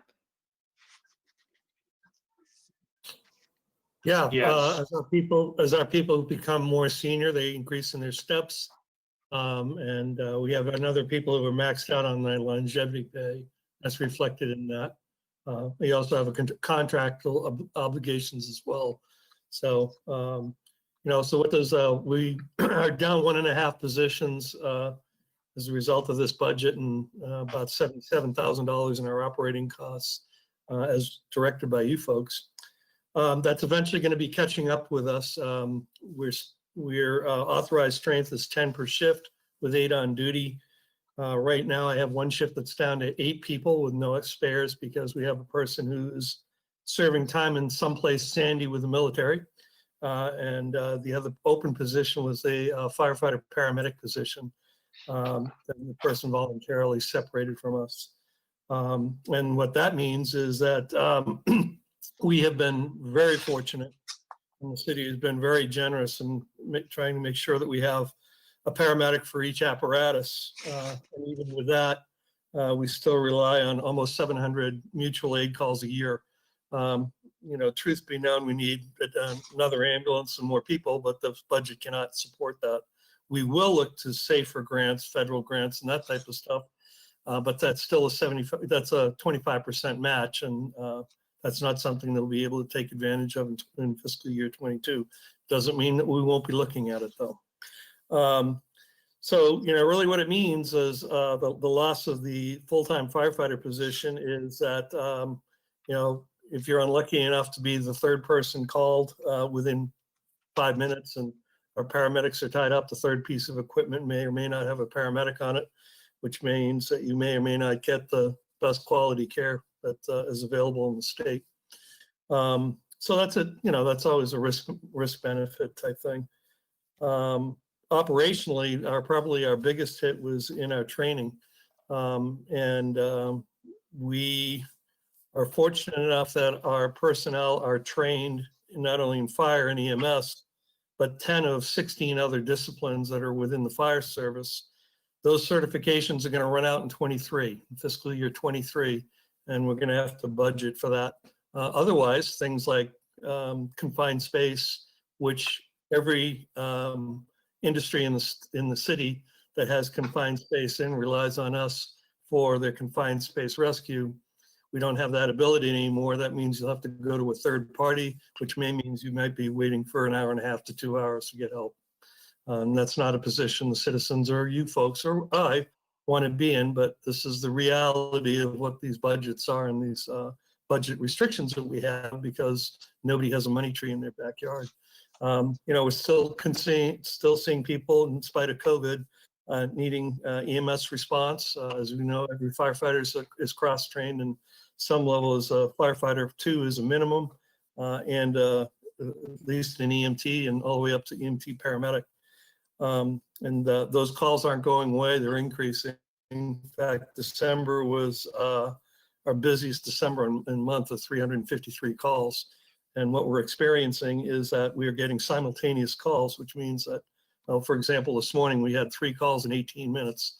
The 4th call came in and my fire inspector took it. And we relayed on mutual aid to come give us an ambulance in 2 of those cases. So that's becoming more and more typical. But again, we understand the fiscal responsibilities that we all have towards keeping the budget where it needs to be. But a cautionary tale is it is going to catch up with us in about 18 months. So we just need to be aware of that. And remind me why in 18 months? Because of the... It takes lead time to get the recertifications done for those yes. 10 or 11 other specialties. The certifications are good for 2 to 3 years. And they have to be recertified just like our EMS and fire service stuff has to be done. Which line is the training line? That is a great question. I see new employee training, which. Yep, no, it's not new employee training. It's about a $30,000 hit on training itself. Martha, I think you got to go down a little bit more.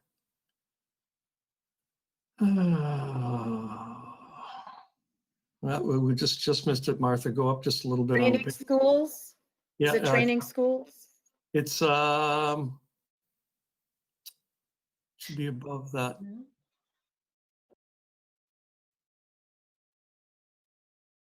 I gotta get to my page. I can read my page easier. Bear with me just a second. Mm-hmm. Yeah, I'm on my page too. Megan, while he's looking for that, I'll say also that we combined some of the things together. We're trying to reduce some of the different salary categories within fire and ambulance. So if you look at the FICA line for total salaries, you'll see that there's really only a $9,700 increase in the FICA there. So the increase in the salaries that the chief was speaking to earlier is really reflective of the bargaining unit agreement. And we don't have to increase it as much because we're short the one employee. So that's might be a better way to kind of measure what the impact is there. And that's We actually, did find some of the things together in salaries. and Megan, that's actually reflected in the firefighter overtime for training. Our current union agreement requires a certain level of overtime for these things. If we're doing high angle rescue, we really can't do that on duty, or ice rescue, because you're out in the middle of a lake through the water and suddenly you have a call. It's going to take you more than 3 minutes to get out of the water, get redressed, and get back. And same thing with, you know, any of the other things, confined space. If you're in a little tube someplace, it's going to take you a little time to get extricated out of that and then go to the call. And that's not something that is responsible nor a good training, because we can't focus on what we're supposed to be doing. Right, right. And how about the next line, the emergency call? Is that what you were talking about earlier? The emergency call is when we have to hold personnel over, typically on a call that comes in at 7:45 or so, and suddenly they're held over for an extra hour, hour and a half, 2 hours. A couple of cases we had a multiple alarm fire that held the guys the whole shift over for 2.5 hours or whatever while we're mitigating that emergency.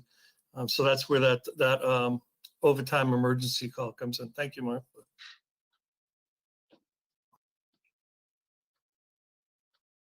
May I ask a question, Charlie? Yes, I'm sorry. I was looking at the lines and not you. Sorry. Chief Francis, this is my 6th year on the council, and I remember my first year even running before I was elected to the first term. I heard about the rumbling in the backgrounds for a second ambulance. Sure. And I'm sorry, Councilor Army, I didn't hear that. So my question to you is, what metrics should we be watching? I just heard you say 700 calls went to mutual aid agencies. What other metrics and how closely should we pay attention to this over the coming 2 or 3 years to start asking the question if we, as a community, are in need of, or when we will identify that we are in need for a second ambulance? Yeah, so that's a great question. And truly the metric is kind of an industry-based metric, is that when you start transporting over 2,000 patients a year is when you need to start really implementing a second ambulance. And this year we transported a little over 1,800. And when our calls are going up by 100, between the average is 125 calls a year. So if you use that metric within 2 years, that second ambulance really needs to be in place and operating. That's a substantial cost. That's 7 people. It's a $300,000 ambulance.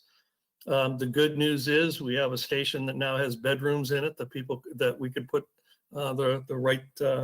put people in and keep COVID compliant, which we're going to have to maintain for certainly another 6 months or so. So we're taking steps towards that, but the big ticket item is probably going to be, $800,000 or more for personnel and equipment. But that's the metrics we use. Tom, I think the chief will agree with me when I say that I think we seriously have to start looking at a more regional kind of an ambulance service or fire department service that I feel our team could really lead. Because as the chief referred to, we've got a lot of paramedics on staff, and as you look at the costs and look at the metrics that the chief is talking about, it starts to become a bit unsustainable for any one community to be able to absorb those kinds of costs on a year in, year out basis. And as we look at regional dispatch, I think we've got to start looking at regional ambulance and regional fire as well, in terms of combining some of these services so that more agencies are getting a better bang for their buck, and municipalities aren't going to go into the hole trying to fund separate operations, and be able to sustain the number of firefighters and rescue personnel that we need to be able to respond to the calls that are coming within Chittenden County. And I know we respond to mutual aid calls as well, but the chief already gave you a number of mutual aid calls that are already coming into South Burlington. And I think regionalizing that makes a lot of sense. Yeah, there's a better, part. If you're looking at that model, the regional dispatch has to be a significant part of that because it allows a dispatcher to track what assets are available, where they are and all of that. And, you know, Sean's people do a good job with a lot of times one person on duty, but it's a little ridiculous when the dispatcher has to pick up the phone and call 5 different agencies to say, do you have an ambulance? Do you have a fire truck? When it could be done at a touch of a button. And it's not from lack of trying. I've been doing this more years than I care to reflect on, but looking at the picture in the camera here, I'm like, yeah, I'm old. And, you know, for well over 40 years, I've been trying to do a regional dispatch. And, you know, maybe it'll happen before all my teeth fall out, but I won't be working that. It's going to happen on sometime in FY22, Terry. It's in the budget. Great. I'll look forward to that. Okay, well, I see Chief Burke has put his light on, so you're going to tell us the impact of not having a patrol officer? And Yes, a new thank you. car? Thank you very much for the time this evening. It's good to see everybody. You know, the way we're currently staffed, we have patrol full, and that's really the spine, patrol, dispatch of the organization, the critical components. We have our vacancy in youth service currently, and given you know what's going on at the school in terms of in-person learning on a full-time basis, that posture is working for us. I don't have any operational concerns going through fiscal year 22, even if we have to have a lighter footprint with the school district to and by, you know, as evidenced by recent cases, we have the right allotment in other units to include detectives and sex crimes and our commitment to the drug task force. All those employees are doing a fantastic job in closing the cases that are headline. So I think we're good to go there. In terms of, you know, the cruiser, you know, it's always better on the maintenance budget to have newer stuff in our frontline fleet. But I'm confident where we are now that we can get through fiscal year 22 with the addition of 2 new patrol cars, and we'll move around what we need to move around with things that we already own into less front-facing assignments, whether that's converting it to a detective car, converting it to a car that's used in youth service. As long as we have our new equipment frontline serving the 24/7 demands of patrol, we should be in good shape. Okay. I do want you to know that you were highly complimented earlier on, and I don't think you had joined us yet. But Councilor Chittenden wanted to make sure that you knew how impressed he and the rest of us were with the work on tracking down the hit and run driver. Well, thank you very much. That work goes all to the detectives that were here grinding it out. Very, very impressive. And it makes me miss when I was a cop. Now I get to toil with these numbers and answer really, you know, good and hard, thoughtful questions from the public. Great. Any other questions for Chief Burke? Tim, you just came on. Oh, Megan? Yeah, thanks. And I'm sorry. I don't know. I think I'm having some connection issues. Can you hear me okay? We can. Okay. My question for Chief Burke had to do with, and maybe this is more for Tom, the debt service. How could we have cut the debt service in the, and I have a couple more questions with regard to the police budget as well, but with regard to the capital improvement plan. How can we cut that debt service?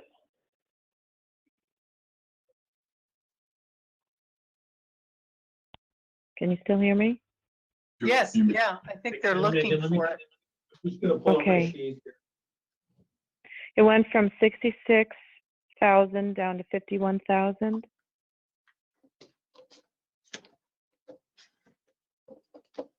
The debt service will decrease over time up until I think the station's paid off in 2032, I believe. Martha probably has that in the long-term debt schedule. Those numbers are right out of our long-term debt schedule from the bond that we have for the building. Okay, all right, so there was not a decrease, so it was just the vehicle cruiser that was decreased. Is that right?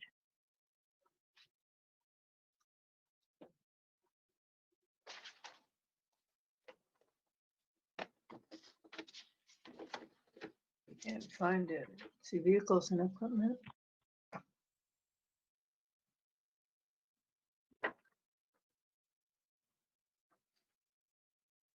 Do you have the account number, Megan, that you're looking at? I'm looking at the CIP. Oh, the CIP. I was comparing it to, I was looking at the CIP and the budget lines at the same time. Where it appears in the budget lines, hold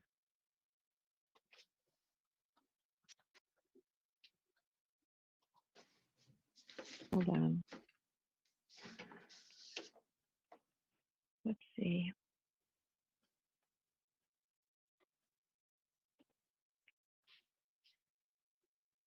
I just wanted to confirm, I guess, that I was understanding the CIP. So nothing was cut from the debt service, but the vehicle replacement. That just decreased based on the payment schedule. As you can see, it will go down over the next few years on the CIP, eventually to nothing in 26 from the general fund. So it was just the vehicle replacement that So the vehicle replacement decreased, and then $2,000 out of the computer fund from 100 to 98. Okay, all right. Okay, so that takes care of that question. And are we having to renew all of the tasers this year? Is that why that's such a big jump? Yes, that's correct. The current devices are at end of life, so we have to replace them all. All right. All right. That's just hopefully simple questions for you, Chief. The easiest ones you've had today, maybe. Thank you. You know, Megan brought up a point about in the CIP, Sean, do you want to just speak to the communications, computers, and electronics? Because in 23, you have a huge jump there. You want to just talk about that briefly? This is not for FY22, but for FY23 proposed. Yeah, thanks for bringing up that point. So in FY23, what I've included in the CIP would be an addition to our cruiser camera to also deploy body-worn cameras. So our current posture now, we have our patrol fleet outfitted with cruiser cameras that load up to a in-house server that we maintain here at the PD.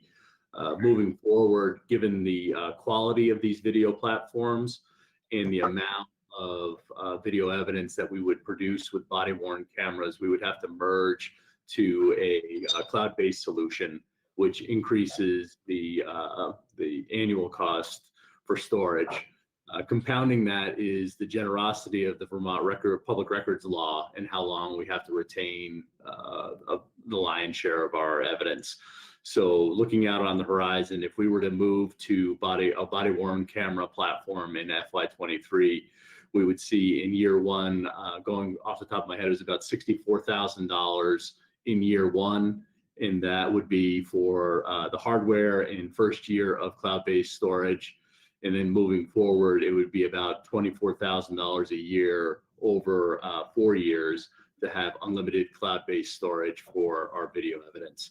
Now, hopefully, if there is a more concerted effort at the state level to have all of Vermont police outfitted with body-worn cameras, I would hope that the state would at least entertain hosting some services at, through Department of Public Safety, where we could subscribe as a larger body and perhaps improve those rates. But again, that's that's just a fleeting thought from me as I sit here. But I know that we need to get the organization in a place where we're seriously moving toward body worn cameras in the next year or so. Would be terrific, but at minimum in the next 2 years. Do any of you have body worn cameras right now? No, they were never contemplated here. From the history I was able to kind of dig up within the South Burlington organization, it's not a great place to be, but it's not a terrible place to be, because not only is there huge fiscal considerations with body worn cameras, but there's a lot of debate going on around the policy. When police officers will operate these, how police officers will let people know that they are in operation, when police officers are required to turn them off, when an officer can or cannot mute their cameras. And that is work that is going to be taken up this session by the legislature. There is a model policy out as part of the Department of Public Safety's modernization of policing plan. So I'm anxiously awaiting those results, having lived through developing being part of the team that developed the Burlington policy, I think version 1.0 and maybe 1.5. These are really, really tough questions to answer. And I believe that once the state has a model policy that we can embrace and answer a lot of those questions, it makes a little more seamless transition when you're trying to operationalize body worn cameras. Because there's also, for new cops, it's terrific because you strap this device on their person and they build the muscle memory, just like when you get out of the cruiser and turn your radio on, to hit the button, But as an older cop, when you're deploying out of the cruiser, you kind of forget once in a while. So it's actually not only the training of how to operate it, how to engage with the software, how to store, categorize, and account for your digital evidence, but we also have to build through scenario-based training that manual activation of turning that camera on, because if you don't do that, you will have incidents where it's really inopportune that they weren't activated. Okay, thank you. Helen, I'm sorry, when I didn't have any more sound, I was asking Chief Francis about the hour-and-a-half wait. I still don't understand that. Maybe he was describing it when I couldn't hear and I was struggling to get back on. But I just want to be able to understand what this 1.5 hour wait is. I think it's important to understand this. Specific to our overtime? No. Well, was it? Yes, maybe it was under the overtime. That $6,500 expense that was reduced. Oh, yeah, for emergency callback. So that Yes. is when, if an emergency call comes in at just before shift change for us is at 8 o'clock. If the call comes in at 7:40 and the oncoming shift isn't there because they're not supposed to be there till 8, most of our people are early, and members of the off-going shift have to go to the call, it's possible that they may be at that call for an extra hour. If they're on the ambulance, it may be an hour and a half, so that each one of those individuals get time and a half for that emergency call past 8 o'clock. I got it. All right. Thank you. Took 3 times. I appreciate it. Not a problem. Okay. Other questions? Are there other department heads who would like to, clarify or clear up with us how the impact and the cuts will affect their service or concerns? I mean, I know you're all team players and you're not going to whine, but I mean, there is some reality to these cuts, so we do want to understand them. So, Yeah, Holly? Hi, Helen. Hi, everybody. Thanks. Certainly no whining, but I just wanted to kind of clear up in case anybody was wondering. We do have an accommodation to be hiring for a senior center director, even though we went into this fiscal year as a staff of 5, and hopefully we'll go out of this fiscal year as a staff of 5, but we have had some administrative support that's kind of been shifted. So I just wanted to clear up that we fully anticipate hiring a senior center director and having that up and running to full swinging capacity as long as COVID allows, and prepping for that now with some research into job descriptions and it's comparable salary pieces.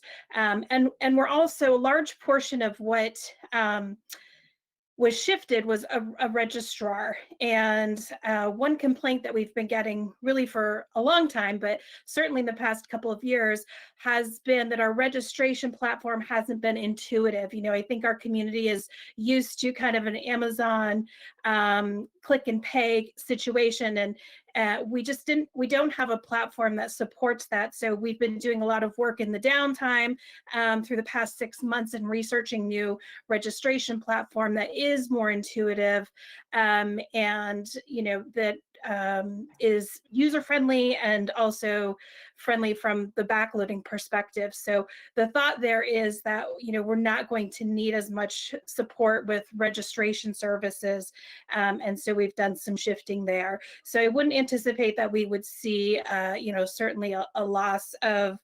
functionality at all. We're gearing up for a full-blown welcoming of the senior center, and obviously with 2 program staff and still a special projects coordinator, eager to get back into SOBU night outs and events and those types of things. So, we have accommodated for some shifts in expenses and revenues for programs because it will take some time to rebuild once we are able to get together and not have to physically distance anymore. So you'll see some of those, but we don't really see an issue with what we're able to produce for the community. So just wanted to put that. Great. Oops, sorry. Happy to answer any questions if you have them. Okay. Are there any questions? That was helpful. Well, who else is out there that we haven't heard from that would like to share some things? Thank you very much, Holly. Is there anyone else? Dave? Yeah, I'm not out there as in the audience, but I'd just like to say that that I really appreciate, and it's one of my favorite parts about being and living and serving in South Burlington, that the department heads and city management have worked so well together in a very tough time to craft a budget that will work. Everybody's taken their hits. Everybody realized that had to be done. Tom, as usual, has crafted an incredibly complicated budget, and you better be a heck of a good teacher for the next time around. And I just want to express my appreciation, probably on behalf of all the council members, for the great job you've all done in making this work. And with a little luck, we'll be out of it in a lot better place 6 months from now. So thanks, gang. Okay. Any other questions? I totally appreciate those remarks. Tim, did you raise your hand? No. Okay. Well, Megan? Yeah, I was just curious why the solar credits have nothing in the revenue lines. I think they appear somewhere else. Martha or Alana, can you respond to that? Which one are you looking at, Megan, under which department? I believe it's under planning and zoning, planning development review. Can you scoot down to that one, Martha? Yep.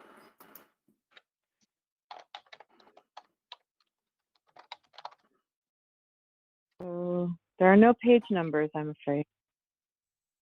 It's page 65 or 64 of the PDF. Here's the planning and zoning, the solar credit transfer in. So at one time before we had Lou on board, we were taking some money into planning and zoning, and staff was working through that to address some energy efficient projects. When Lou came on board, that $40,000 got appropriated by council into the energy fund under city manager. So it no longer reflects in solar credit money coming in from the landfill to fund energy efficient projects. It's all done through the money that we pay Lou, which is a portion of that 40,000 is his part-time salary, but also some of the facility improvements that are done would come out of that account and through the revenue that's collected at the solar landfill that gets paid directly to offset the cost of the projects. Thank you. Thank you, Tom. Yep. Okay. Paul, okay, no, he was just going to answer that. All right, so I believe if there's no more questions, we have the option, or we can think on it a little for another 2 weeks, but we have the option to approve the 3 draft budgets, general fund, CIP, and the enterprise.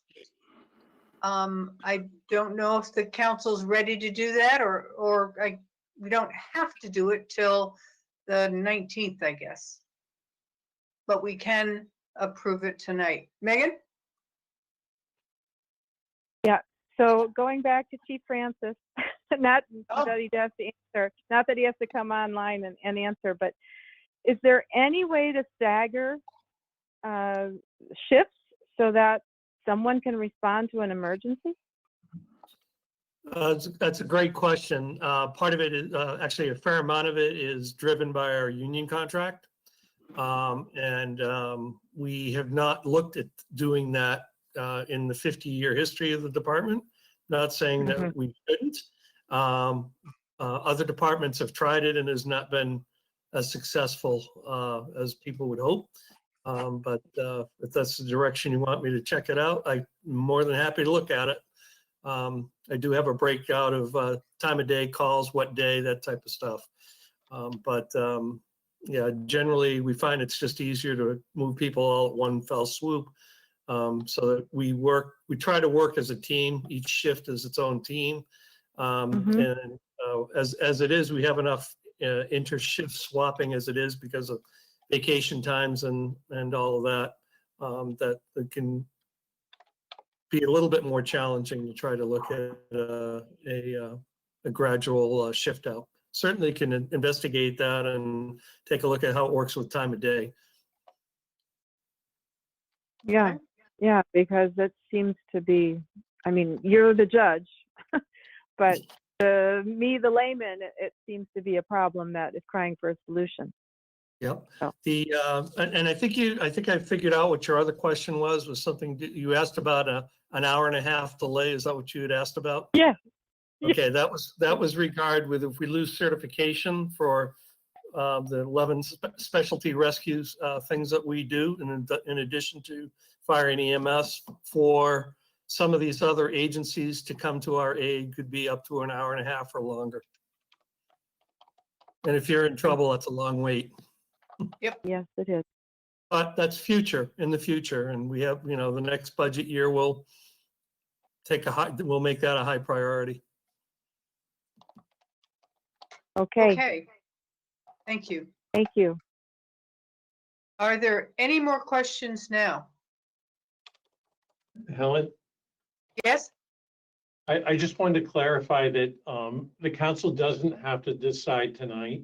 Right. But the last date that you have to decide is January 14th, which is before the 19th. The 19th is your next regular meeting. Because we have to send by our city charter, we have to send this budget off to the school district so many days prior to the meeting that we have with them, which is tentatively scheduled for the 20th to share municipal and school budget. So we can still set a special meeting, but I just wanted to clarify that date. All right, so I will put it out there. Are people ready to vote on this tonight? Sure. Okay, so can we make a single motion to approve for a vote by the public on town meeting day, the general fund, the CIP, and the enterprise fund budgets. for Ellen, I'm 20 sorry, this Yeah. this Yeah. is really clunky with this online format, but I just want to have the question answered by Tom. When we go back to full employment, when we go back to getting that police vehicle and we get to have, you know, people with the shifts being better serving the public, if we were to go ahead, you know, and improve this budget, what jump would that be? I mean, what are we facing going from a 0.98% increase to what percent increase next year? Yeah, To be I ready, think- you know, for the training, have the Parks and Rec, have people in place to help out in planning, zoning, and with our finance team. And I think we're probably going to be in that 2 to 3% range, Megan. History's kind of shown us in the past that that's really what it's taken to maintain our level of service. So I'm just guessing a lot of that is going to be revenue based. If we can generate more on the revenue side of this and get back to a full, even more money in the local options than we'd had coming in, that's been the biggest hit to us. And it's allowed us to do some of the things that we wouldn't have otherwise been able to do. So I think that balanced with a couple percent, up to 3%, probably kind of an increase would get us back probably to where we need to be. the paving and everything that's been taken out. Yeah, I mean, the only other way to look at this is the other options that you have is you could take money off the fund balance, and that wouldn't impact the tax rate if you're adding to what's already in there. Or you go to a separate bond vote on a particular item, and I'm not saying you would need to do that this year, but if you wanted to look at a substantial paving bond, you could do that in addition to the general fund budget that you're advocating for. You could say, in addition to that, X amount of dollars in a paving bond would get us this amount of work done that would allow us to maintain it more consistently in the general fund. So I think the council in future years is going to have those kinds of decisions to make. In past years, many past years ago, where we'd be able to save a certain amount of money a year to save up to a fire truck. With the minimum increases that we've had that have allowed us to maintain the level of service, those kinds of things have been sacrificed. So the next time that you come up for a fire truck or for an ambulance, I think you're probably going to be looking at that as a separate ballot item, rather than trying to absorb all that through the general fund, which you just wouldn't be able to do without cutting services. So I think those are the decisions that are going to be the difficult ones, I think, in the next couple of years. Do you have another comment, Megan? Well, just how soon is that fire truck coming? I'm looking. With the vehicle replacement here. So that's fiscal year 23. Yep, 2 years. Yeah. And that's because we're not setting aside any money ahead of time that we would have to go ahead and do a separate ballot item on that. Right. And how about for fiscal year 25 when we have 730,000 and fiscal year 26 when we have over $1 million? Yeah, I think that the chief could probably respond to that. I think some of those are placeholders. We obviously wouldn't be able to do a lot of that in successive years. But again, I go back to my point, Megan. I think we're looking at a regional service here. That's the way to go. If you look at the number of fire trucks and the number of ambulances that are around in Chittenden County, there's got to be a better way to utilize these services than having each municipality own and operate them independently. The chief could tell us how many different tower trucks there are just in this local area here. And I think those are, again, these are the tough decisions that I think are going to need to be made over the next couple of years in terms of what the future of our public safety departments are going to look like. All right. Regionalization is definitely an option. Okay. Do police vehicles fall into this discussion as well? I don't know if Sean's still on or not. I'm here. The police vehicles are more manageable on a year-to-year basis. There's not the kind of huge investment that it takes to purchase $1 million fire truck or a $400,000 ambulance. I think Sean is pretty consistent with, you know, if he can get three to four cruisers, as many as 4 cruisers in some years. There's 2 for next year, but he's going to be able to get one in a different way through a special fund. So I think those would probably continue to be required operational expenses that we would need. You still have to put an officer in a car. Sean, do you have anything more to add to that, Chief Burke? I don't, thank you. Just our line does represent 3 cars with the projected costs. The police cars have gone up in price since the last time we purchased police cars. They went up 10%. I know there's some supply chain issues with that, and then the technology that's going into the emergency warning equipment is getting ridiculously expensive. But again, we are always in a position where we can likely go without 1 car. What the CIP illustrates is that 3 to 4 car projection year to year. But our number is a lot more flexible than that the fire service faces. Okay. All right. Thank you, Helen. So you're welcome. So are we ready to roll this all into one rather large motion? Okay, so we have a motion to recommend for the voters those 3 budgets. So moved. Okay, David moves, Sue seconds. Second. Okay, it's been moved and second. Is there any further discussion? All right, I will call the roll. You're ready for the vote. Megan Emery. Aye.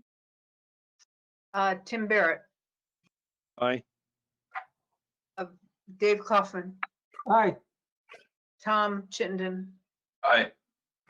And the chair votes aye. So we have approved the 3 budgets for ballot items in March, whatever it is, 3rd or 4th. Okay. Good job. Thank you, Tom and Kevin and all the department heads for really a lot of work and thought that went into keeping this budget where you brought it in. I mean, I just think it's remarkable and I really appreciate it. Okay, Thank you. moving on to 10. Really, Diane Bugby's trying I'm to. sorry. Diane Bugby, you're on mute.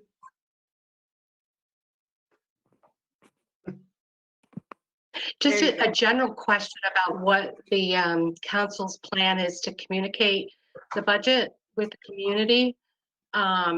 Just because, the implications of COVID, the changes, what's been eliminated, what the implications are in future budgets. I just wondered kind of how this budget will be communicated to the community. Well, hopefully really well. And I think the newsletter will provide one avenue, maybe Kevin and the newspaper. Kevin, do you have any other thoughts? I don't know if we're thinking about having any public meetings. Well, we'll have the public meeting with the school board to go over both of the with the steering committee. And then the night before the annual meeting, we'll have our traditional budget session then. But prior to that, we'll certainly use the newsletter. We'll certainly use the other paper. And we're exploring whether or not a special mailing might be in order. We're not yet sure what the school district is going to do with their budget and potentially another ballot item. We may do it in conjunction with them, or we may do it separately. But we will certainly do as much or more than we've done in past years. Okay. Thank you. Thank you. Good question, Diane. Thank you. So moving on now, update on voting options for the 2021 South Burlington annual meeting. So Donna Kendall, what have you Hi, heard? everybody. Thank you for allowing me to come tonight. I know you've got a very cramped meeting tonight. And when I asked Kevin to add this to the agenda last week, the school board was meeting last Wednesday to discuss the same thing we discussed, or you discussed, a week plus ago. And so I was hoping to be able to report back tonight what they had decided. Unfortunately, they did not make a decision. They have postponed it till this Wednesday night. And I was not invited to that first meeting, and I probably could have given them some information and maybe nudged them along a little bit. But I have been invited to Wednesday night's meeting. And I don't know where the conversation was going. David didn't give me any indication of what they were thinking. So I don't know if they're looking to keep it on March 2nd. I don't know if they're looking to push it back. I don't know if they're looking to kind of continue on as normal or to mail a ballot out to everybody. But I will have that. Hopefully, I told them I said, we were kind of promised it tonight, 1-4. You said you were going to have a decision for us. So I'm pushing back at him to say that this Wednesday is the absolute latest that I need to have to get it ready, to get all my plans in motion. So see how that goes. Two of the things I do have just 2 updates. One is I have talked to the postmaster because of the short time frame we have from when we actually mail the ballots out to when they come in. It's about 20 days, less than 20 days if you count the mail back and forth. We're going to have a lot of people that are going to be dropping them off at City Hall, whether it's our night drop or wherever. A lot of people are going to be dropping them back off. And I really kind of hate putting postage on those things, but you're not going to go through the postmaster. So I have contacted Jerome at the White Street branch, who's been awesome to us during these elections, to find out if there's something that we could do where something special on the post, we just pay for what's returned to us. Mm-hmm. Is there some type of system where they can keep track of whatever's returned to us through the mail? We'll pay, but we don't want to pay for something that's not coming back through them. So he's looking into it and seeing what options we have. So I'm looking at that to try and keep some costs down. And then I reached out to Paw Prints, who is the company that we got a quote from and is ready to go, about when they need our list from us to be able to, if we decide to go that route, and the postmaster and legislature approves it and all that stuff. What is the absolute last day they need to get the list from me to be able to turn around, create all the envelopes and start the stuffing? And they said the latest would be January 27th, which is later than I thought it would be. So I think that's good news. So as soon as I hear from the school board, hopefully on Wednesday night, they'll make a decision. I'll be there, I'll hear it.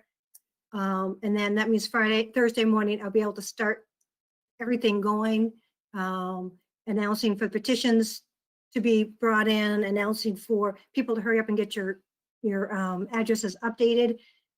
If you want the ballots to go to a different location other than your home address, just start the media blitz out there, trying to get people ready for this election.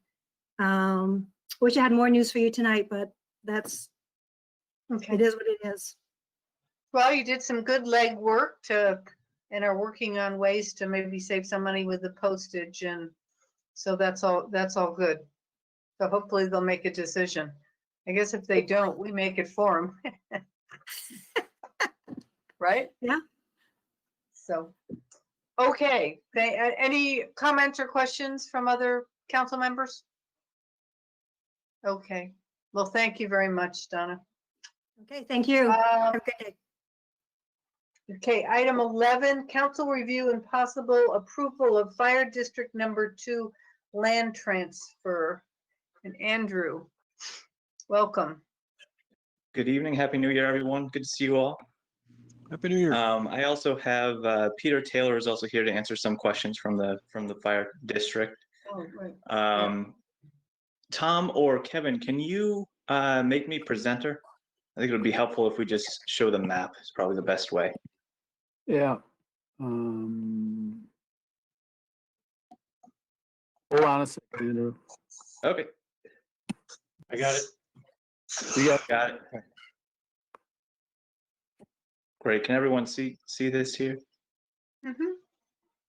Right. So this is a project I mentioned in the memo that started back in 2015. It started with a request from the fire district based on some research they had done, discovering some land they did not realize that they had. It was of unknown, some of it of unknown origin, but also it was the result of a land transfer gone wrong back in 1970, where the fire, if you look on the map here, it's up against the Potash Brook.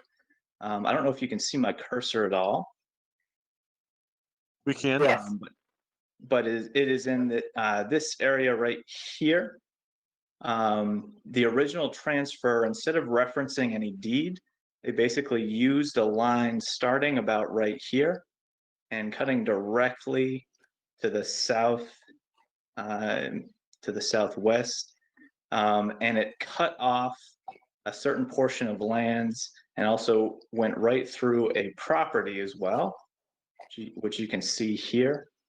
This large triangle is the property that it cut right through. So the City of South Burlington received the Potash Brook nature area, but the Fire District Number 2 retained the lands in yellow. Their request to the city was that we would take over those lands and kind of correct this defect. And we've been working in the past 5 years to kind of come up with, resolve any of the encumbrances that might be on the property.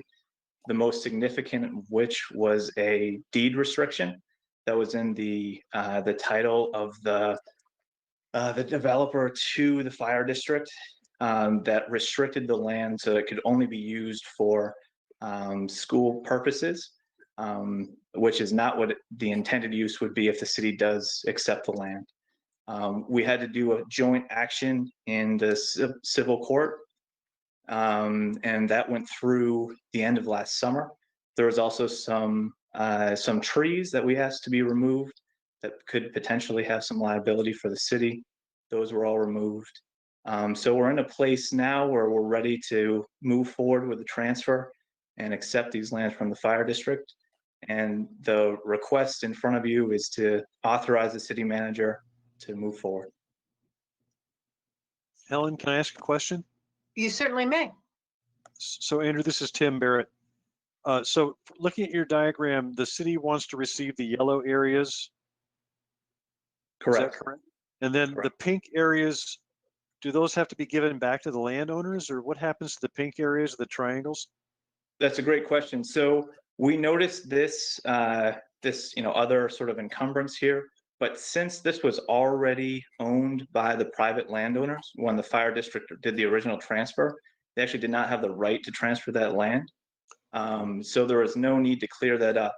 That being said, we've had contact with the current owners, and if there's any sort of letter from the city or quitclaim deed to sort of resolve that for future land transactions that they had, resolve those encumbrances, we've certainly said we'd be happy to provide that if needed.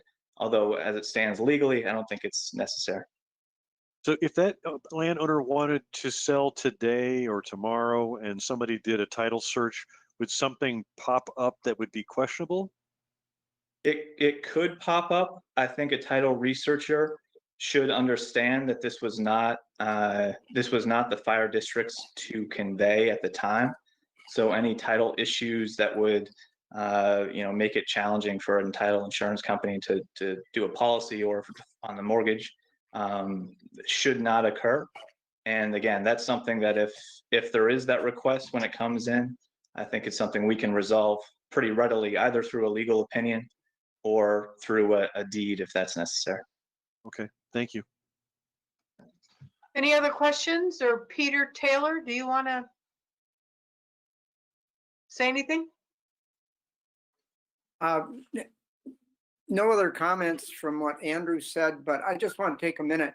It's been at least a 5-year project, and I really want to thank the city and the staff who've done a wonderful job helping us do all this and getting this all ready. A lot of moving parts. And Jim Barlow and Andrew have put a lot of time into this, and I really appreciate their efforts. And I guess that's all I need to say. I'll answer any questions if you have any. Okay, no, I remember this quite well, so I'm glad we have come to a conclusion, frankly. That's great. Me too, Helen. Can I ask one more question? You certainly may. In 20 words or less, how many fire districts do we have in South Burlington and why? Ooh, I can give you the answer to that. I went through every annual report for the city. At one point in time, you had 7, and today you have 2, Mayfair Park District and Queen City. And I got a whole list of when all those changes, at least the years in which different fire districts were gotten rid of. But I'll send that over to Andrew just so somebody can have that in their records. Sure. What was the purpose of the Mayfair Fire District? Was this something that was done at that time to create fire protection or something like that, or? At that time, there were 2 main things I've heard about is they put an in-ground drainage system in way back, and also they did some bug control. And those were sort of the 2 main functions I know of. We never put had a fire engine or any other water system or anything like that that I know of. Okay, thank you. Chair Riehle, I would like Yes. to move. I'd like to move to authorize the city manager to complete the land transfer with Fire District Number 2 and Margaret Has Legally by conveying a portion of South Road and noticing the same in a paper of general circulation within the city, submitting a minor lot line adjustment application, and following removal of all private encroachments, accepting conveyance of 2 parcels abutting the Potash Brook natural area. Second. Okay, we have a moved and seconded. Is there any further discussion? Okay, I'll call the roll. Megan Emery? Aye. Tim Barrett? Aye. Thomas, Dave Coffin? Dave's still there? Well, we can go to Tom. Aye. When Dave, if he comes back, the chair votes yay. So we have a 4-0-1 and it passes. So thank you very much for your perseverance. And thank you, Peter Taylor, for helping. Thank you all. I appreciate that. Close the Okay. book on that one. Yeah. Thank you. Woo. Okay. Thank you. Moving on now to item 12. This is the council discussion and possible action on the South Burlington-Winooski Burlington Memorandum of Understanding related to the externalities created by operations at the Burlington International Airport. This is something we've been working on, the 3 communities, for quite a while. And this is our final draft, we hope. The other 2 communities, I think they're voting on it tonight as well. I mean, you read through it and I think it's pretty self-evident. I would like to highlight that one of the issues that started the conversation on this was really about not tearing down any more houses in the airport area for noise mitigation. And so a couple of the, I think, important whereases include the current administrations and legislative bodies of all 3 cities believe that removing existing housing is not their preferred method of sound mitigation. That all of the cities really desire a new noise compatibility program that includes a variety of techniques for ensuring compatibility of land uses. I think it's important to note the way it was structured clarifies exactly what things or steps each community is responsible for, and most of them are the same. I think importantly, Burlington agrees to pursue an amendment to add Winooski, an amendment to their city charter to add a rotating seat for the city of Winooski to the Airport Commission. They've Did they do that? also, pardon me? Did they do that? Because last time we met, you said that they were going to pass that along to the Burlington that night. Well, I think the Burlington City Council is dealing with that charter change to go into the legislature for this session. Tom's shaking his head. I'm under the impression they're putting it to the voters this town meeting day, so it's one of the 4 ballot items. That was my understanding. And then it goes to the legislature, and they typically take up those charter changes and act upon them before the session ends. They don't usually hold on to them. Thank you. You're welcome. And so then they also included, I mean, this took so long that they ended up developing a partnership with the Vermont Gas Systems, frankly, thanks to Kevin Dorn, to find the $550,000 match for the 10% match to go forward with sound mitigation or noise mitigation. And then an agreement that if additional funds are needed beyond that, that we all would advocate strongly in the legislature to find additional money, or with our congressional delegation to find additional money from the FAA. And then South Burlington, we would explore options for creating compatible land uses in areas affected by the airport and compatible building codes for future buildings. Not a promise, but an agreement that we may look at some zoning changes there. We would also explore appropriate roadway and transportation network modifications. And we would, if need be, we would commit to funding local match portions of all NCP grants using the allocated local options tax collected from the aviation fuels.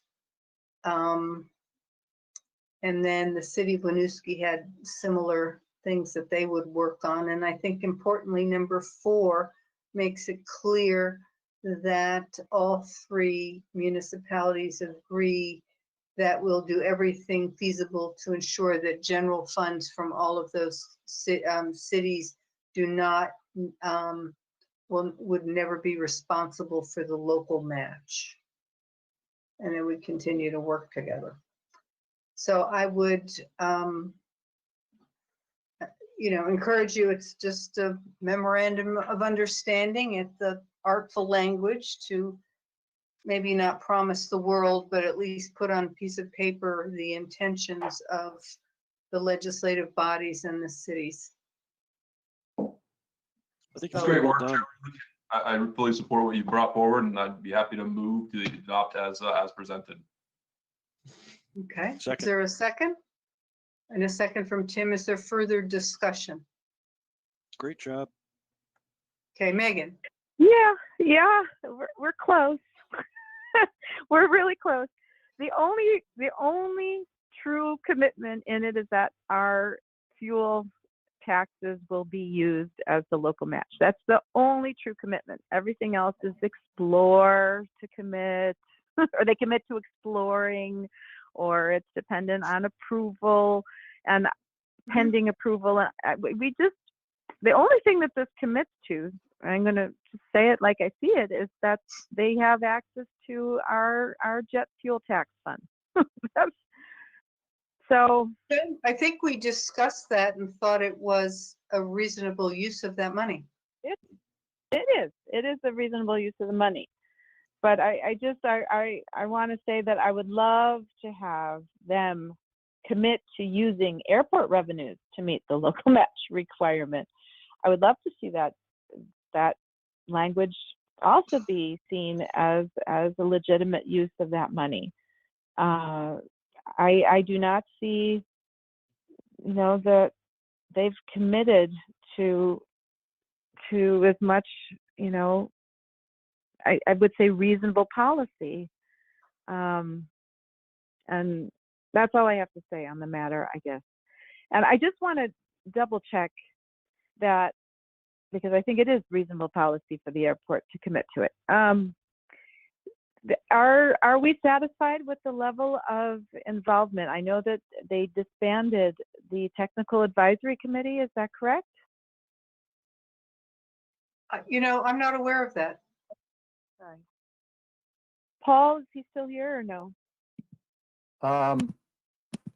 Megan, I think, this is Kevin. I think it morphed back into the so-called sound committee that existed prior to the development of the NCP. So the technical advisory committee is required by federal regulations in order to develop an NCP. Once that was approved, that function went away, but the sound committee came back.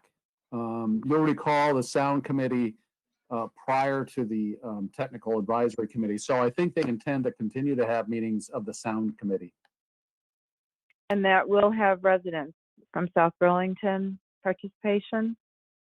Yeah, and I think you probably will need to reappoint. As you'll recall, one of those resident representatives on the sound committee has moved out of the community, and you need to appoint other representatives. Right. I want to make sure that all of the whereases are truly reflective of an inclusion of South Burlington. And, I see that there is not an indication, saying that they will look at South Burlington's development plans or, things, planning documents. I mean, I think that was something that was amiss prior. They've moved ahead with plans without really consulting not only our staff, but also the Synapse, which was talking, about planning for the Chamberlain neighborhood. And I won't vote against this, but I would say we're not quite there. If I were to have, the version that I would truly feel comfortable with, I still feel that they have the upper hand. I feel that they have wiggle room to say, we're not going to do this, and you have committed to doing this, which leaves me with some discomfort.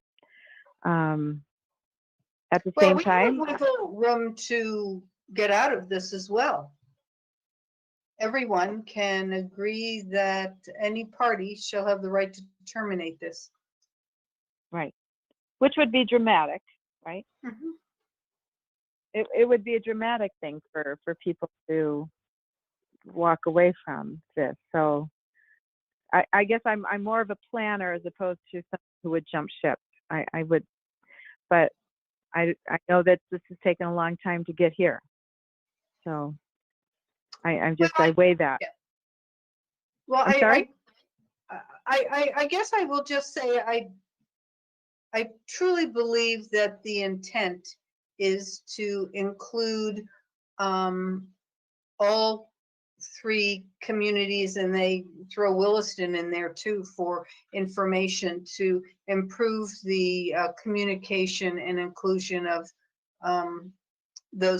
all the communities in their concerns about the airport. So I think that is the intent. If it doesn't say that specifically, I'm sorry, but but I think it makes it as clear as you possibly can that at least the current administrations and legislative bodies are not interested in tearing down any more homes. Right. And I think that was, And I think that was a major, that was a good commitment.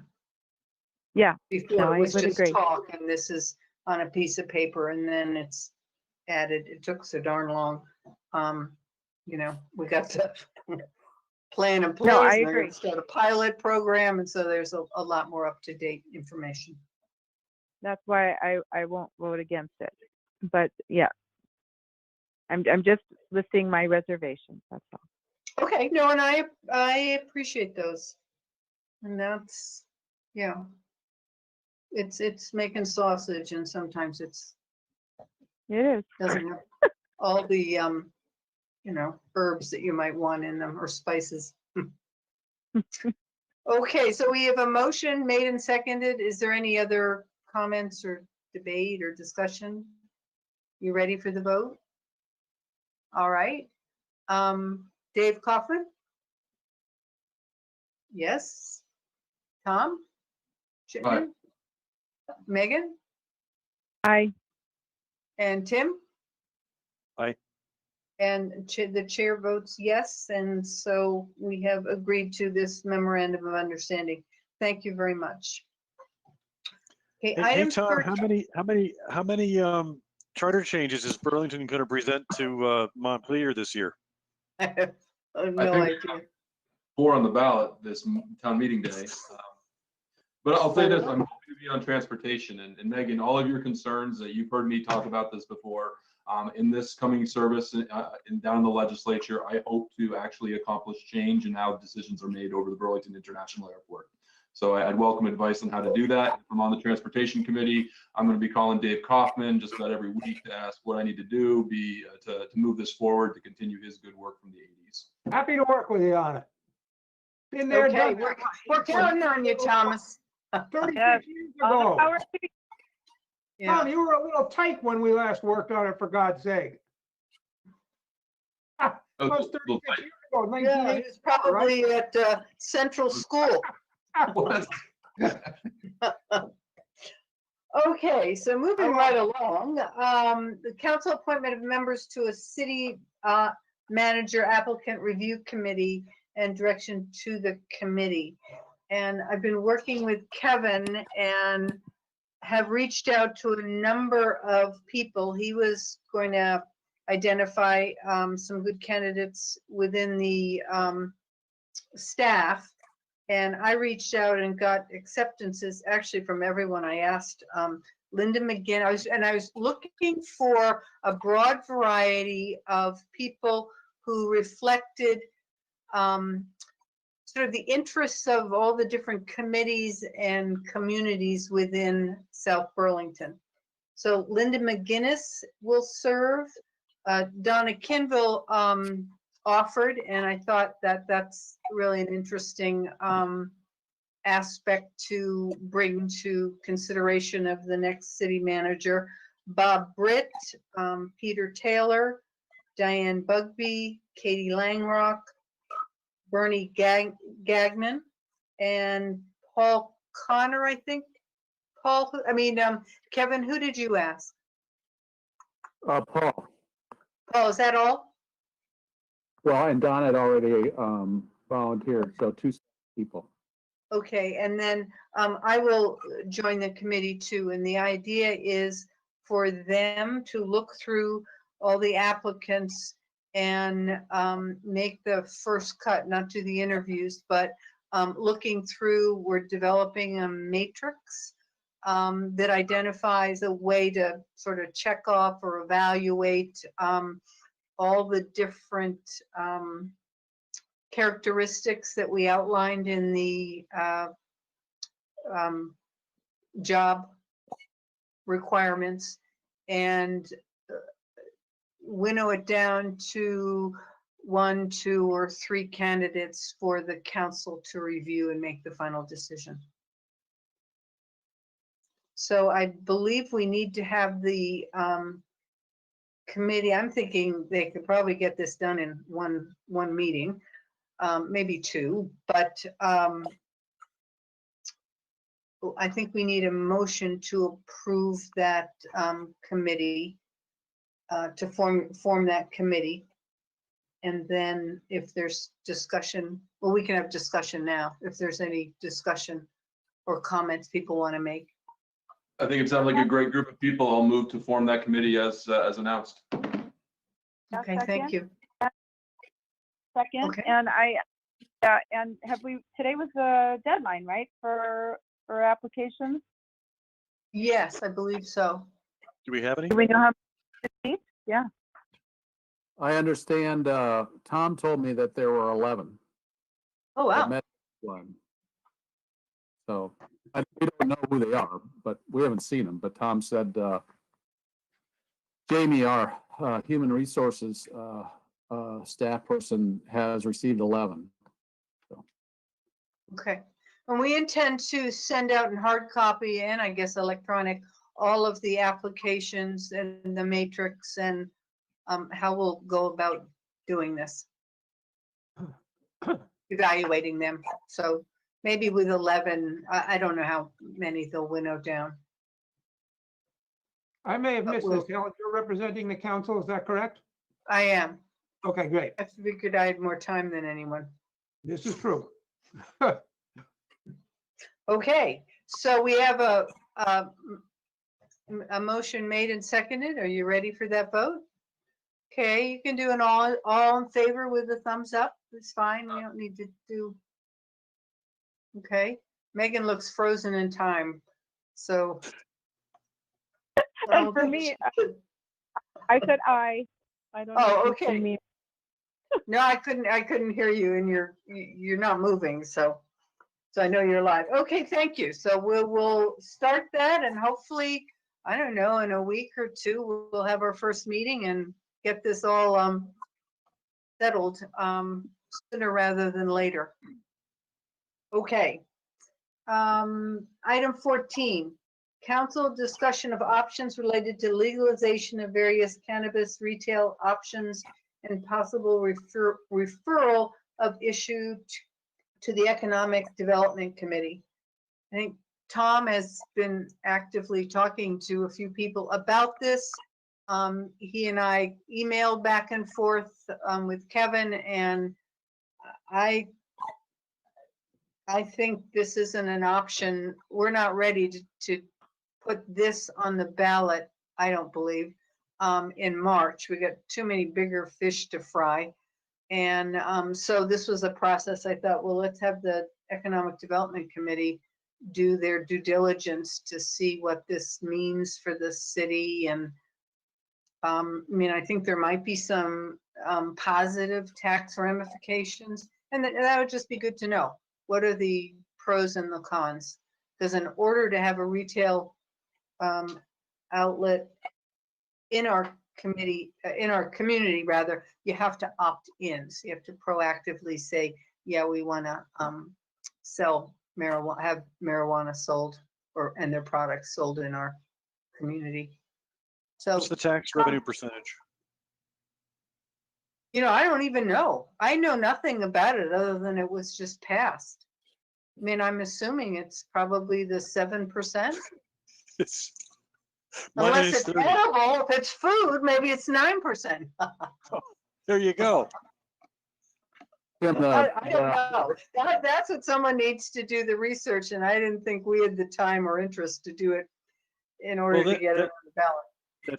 It's a really good question. Is what possible revenue could the city see from an enterprise like that, or multiple enterprises? I don't know.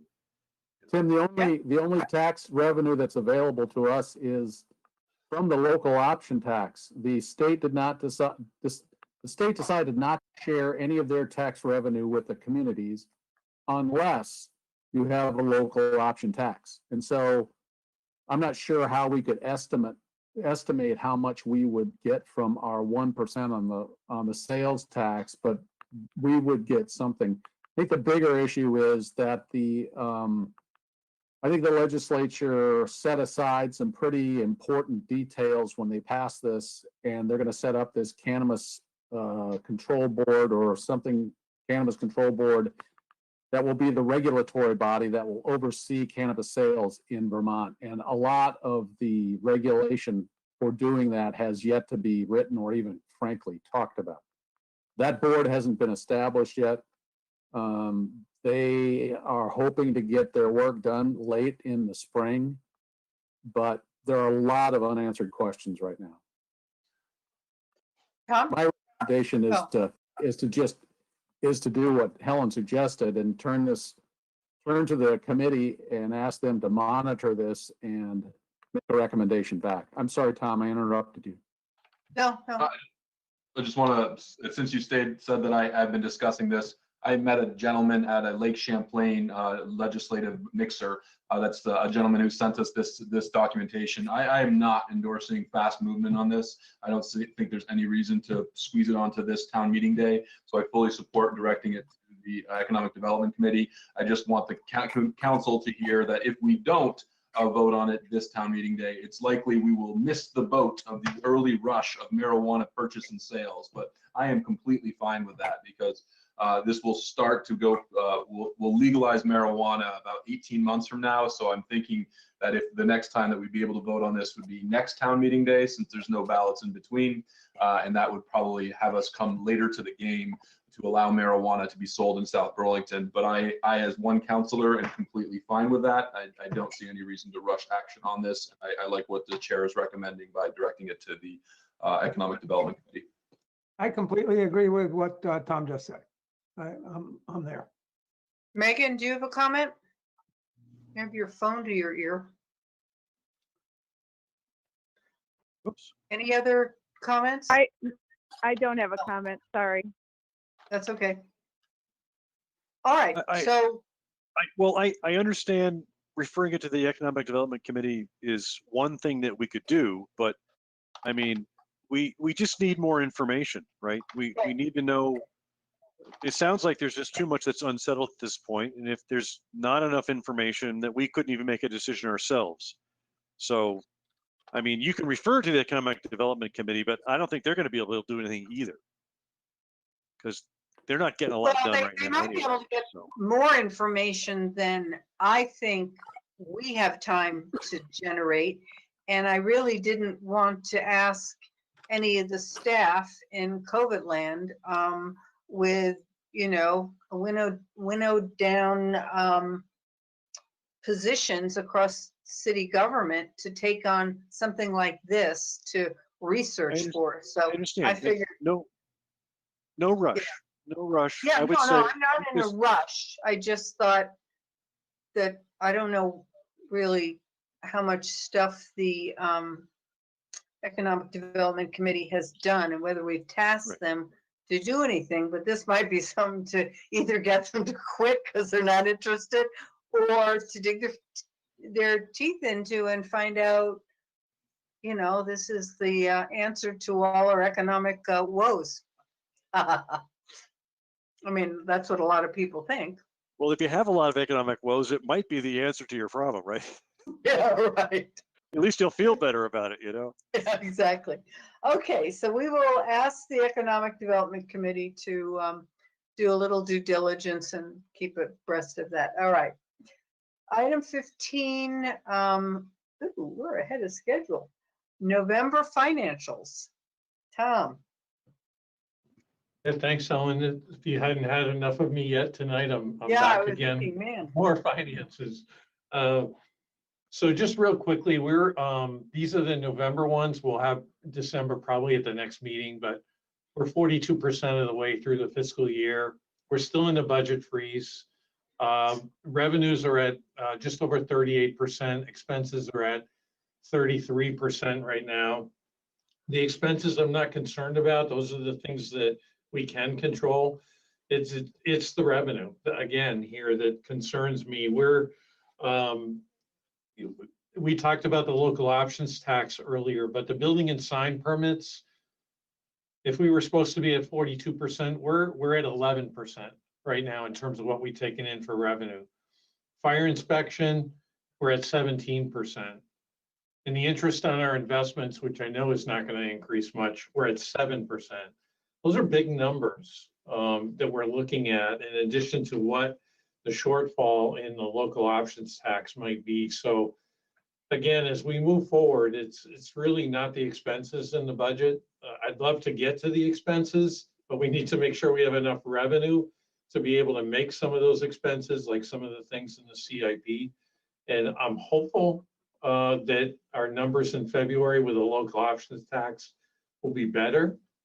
I'm hopeful that as we get into the spring, that some development will start up again, that we'll be able to have some more building permits and some more fire inspection revenue from.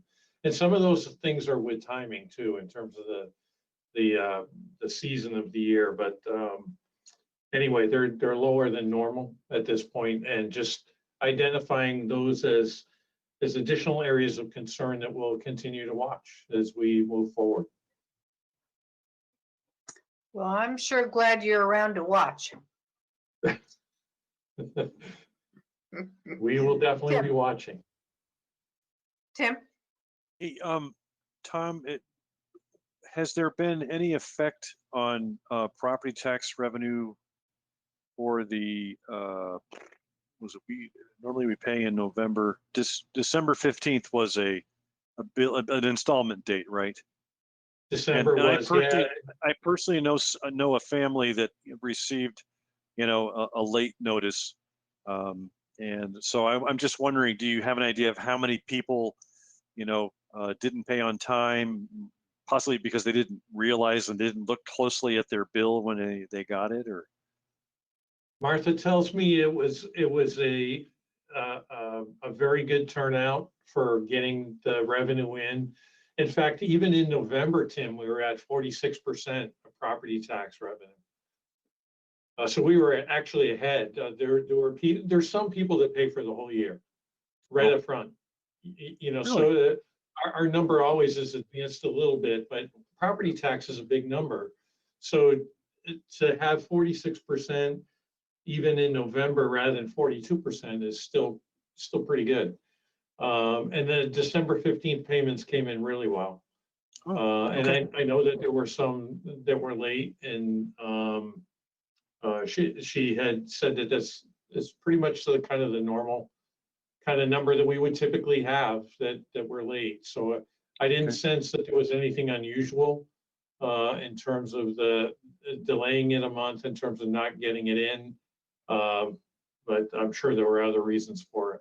So there was some chatter that I heard, I think maybe on Facebook or elsewhere, where people were surprised by, the second installment being substantially larger than the first installment. And, we all know why, because of the late school budget vote. So there's a very good explanation, but sometimes people don't pay attention to the news and don't understand why installment 1 was lower than installment 2 and 3. So I just wanted to point that out.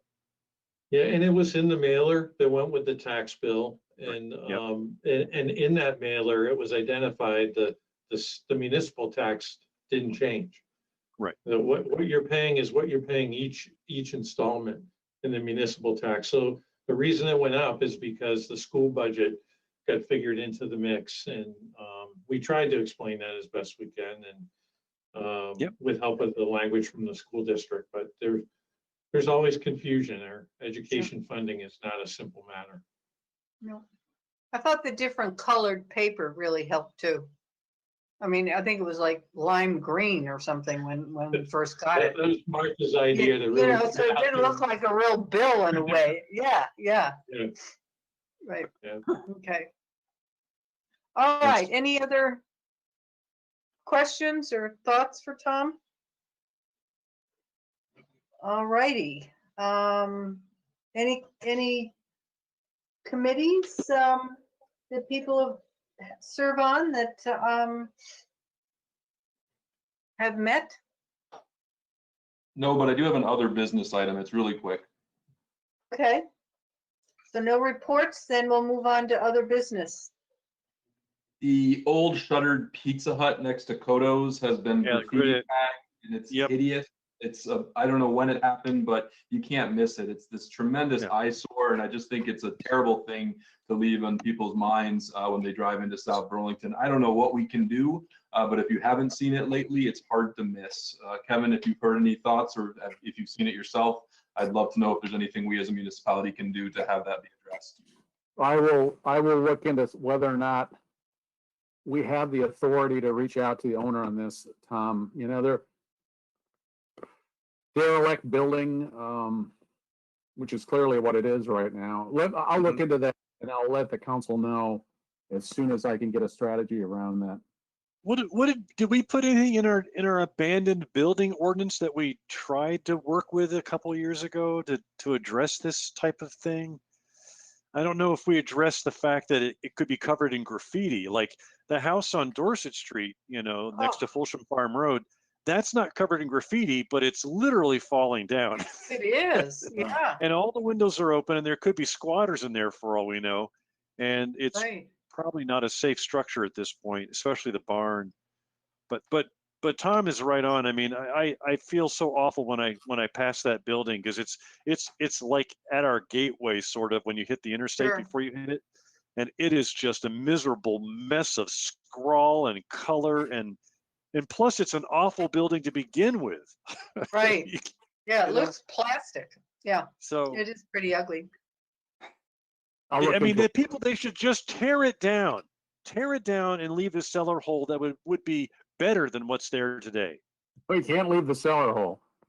No. Then fill, whatever, you know what I mean? Yeah, well, you tear it down and throw it all into the cellar hole and then pave it over. Who owns it? I mean, it must be a private, it's not owned by Pizza Hut anymore, if it ever was. Who owns it, but we'll find out. I wonder if they still pay taxes on it. Somebody is. Somebody is, yeah. Yeah. Well, I just have one other item, and I just want to wish Tom good luck. Enjoy the Senate. It's really a great thing. And I like the committees you've been assigned to, so that should be helpful for you, interesting for you, and helpful to our city. The one thing that's not on your committee, and I think we forgot to include this to our legislators, but my understanding is that banks will not include in the mortgage the cost of solar panels on the roofs. And I just think that's nuts. I mean, I know they don't last forever, but nor does a furnace. But they don't give you a mortgage for your house, excepting the appliances and the furnace, because they don't last forever. And so I think that I probably should talk to Michael Sorotkin, because he'll probably be back on finance, and they're the ones who do that stuff. But we aren't the only community who's trying to push or encourage solar as an alternative. And, we've made some requirements to have it solar ready. And, Brian Evan was telling me, well, yeah, it's an option, but they can't finance it. So they have to, and you can take out a home equity mortgage to, I don't know, put a pool in or something, I mean. So we're going on a trip. I mean, it's just outrageous. So anyway. So I was going to call Dave another Coppin item once for a you, week. but good luck. I was going to call Dave Coppin once a week. I'm going to call you, Helen, twice a week, since you used to serve in the Senate. I'll ask you how to get that done. Okie doke. Okay, well, I'll answer those calls. If there's no other business, a motion to adjourn So moved. and seconded, and all in favor? You bet. Aye. Okay, well, thank you. This was a long meeting and full of lots of details, but yeah, there were excellent questions, and I hope the public appreciates what we did, because that was a hell of a budget. Helen, can I ask a question off the record? Yeah. Has the City of South Burlington made any decision, not openly necessarily, as to what will happen if Burlington does not have enough police protection and you guys are being called to back us up? We're adjourned, so I'm hesitant to That's discuss. why I'm asking the question. I'm going to drop off, but Helen, why don't you, when there's less than. Tom, before you go. Yeah, we're very concerned here. I mean. Yeah, I'm sure they obviously. are. I would call Kevin after the I'll meeting. talk to you about it, Sue. I'll talk to You you know, I about don't know if we've had any conversation, and certainly our council has not. it. We have. Bar service. Yeah, since I'm sorry, I was going to do this before, but I didn't want to hold up the meeting. You all did a great job tonight. And everybody on the staff and the council should feel really good. As a taxpayer, I am so impressed with the tough decisions you had to make, and I am grateful that you are taking such good care of our city. So thank you. Oh, well, Thanks, thank you. Thanks Helps very us much. all. Okay, so we haven't voted. We haven't actually adjourned. We had a motion. So all in favor? Aye. Okay. Aye. Aye. Good night, all. Thank you. Happy New Year. Bye-bye. This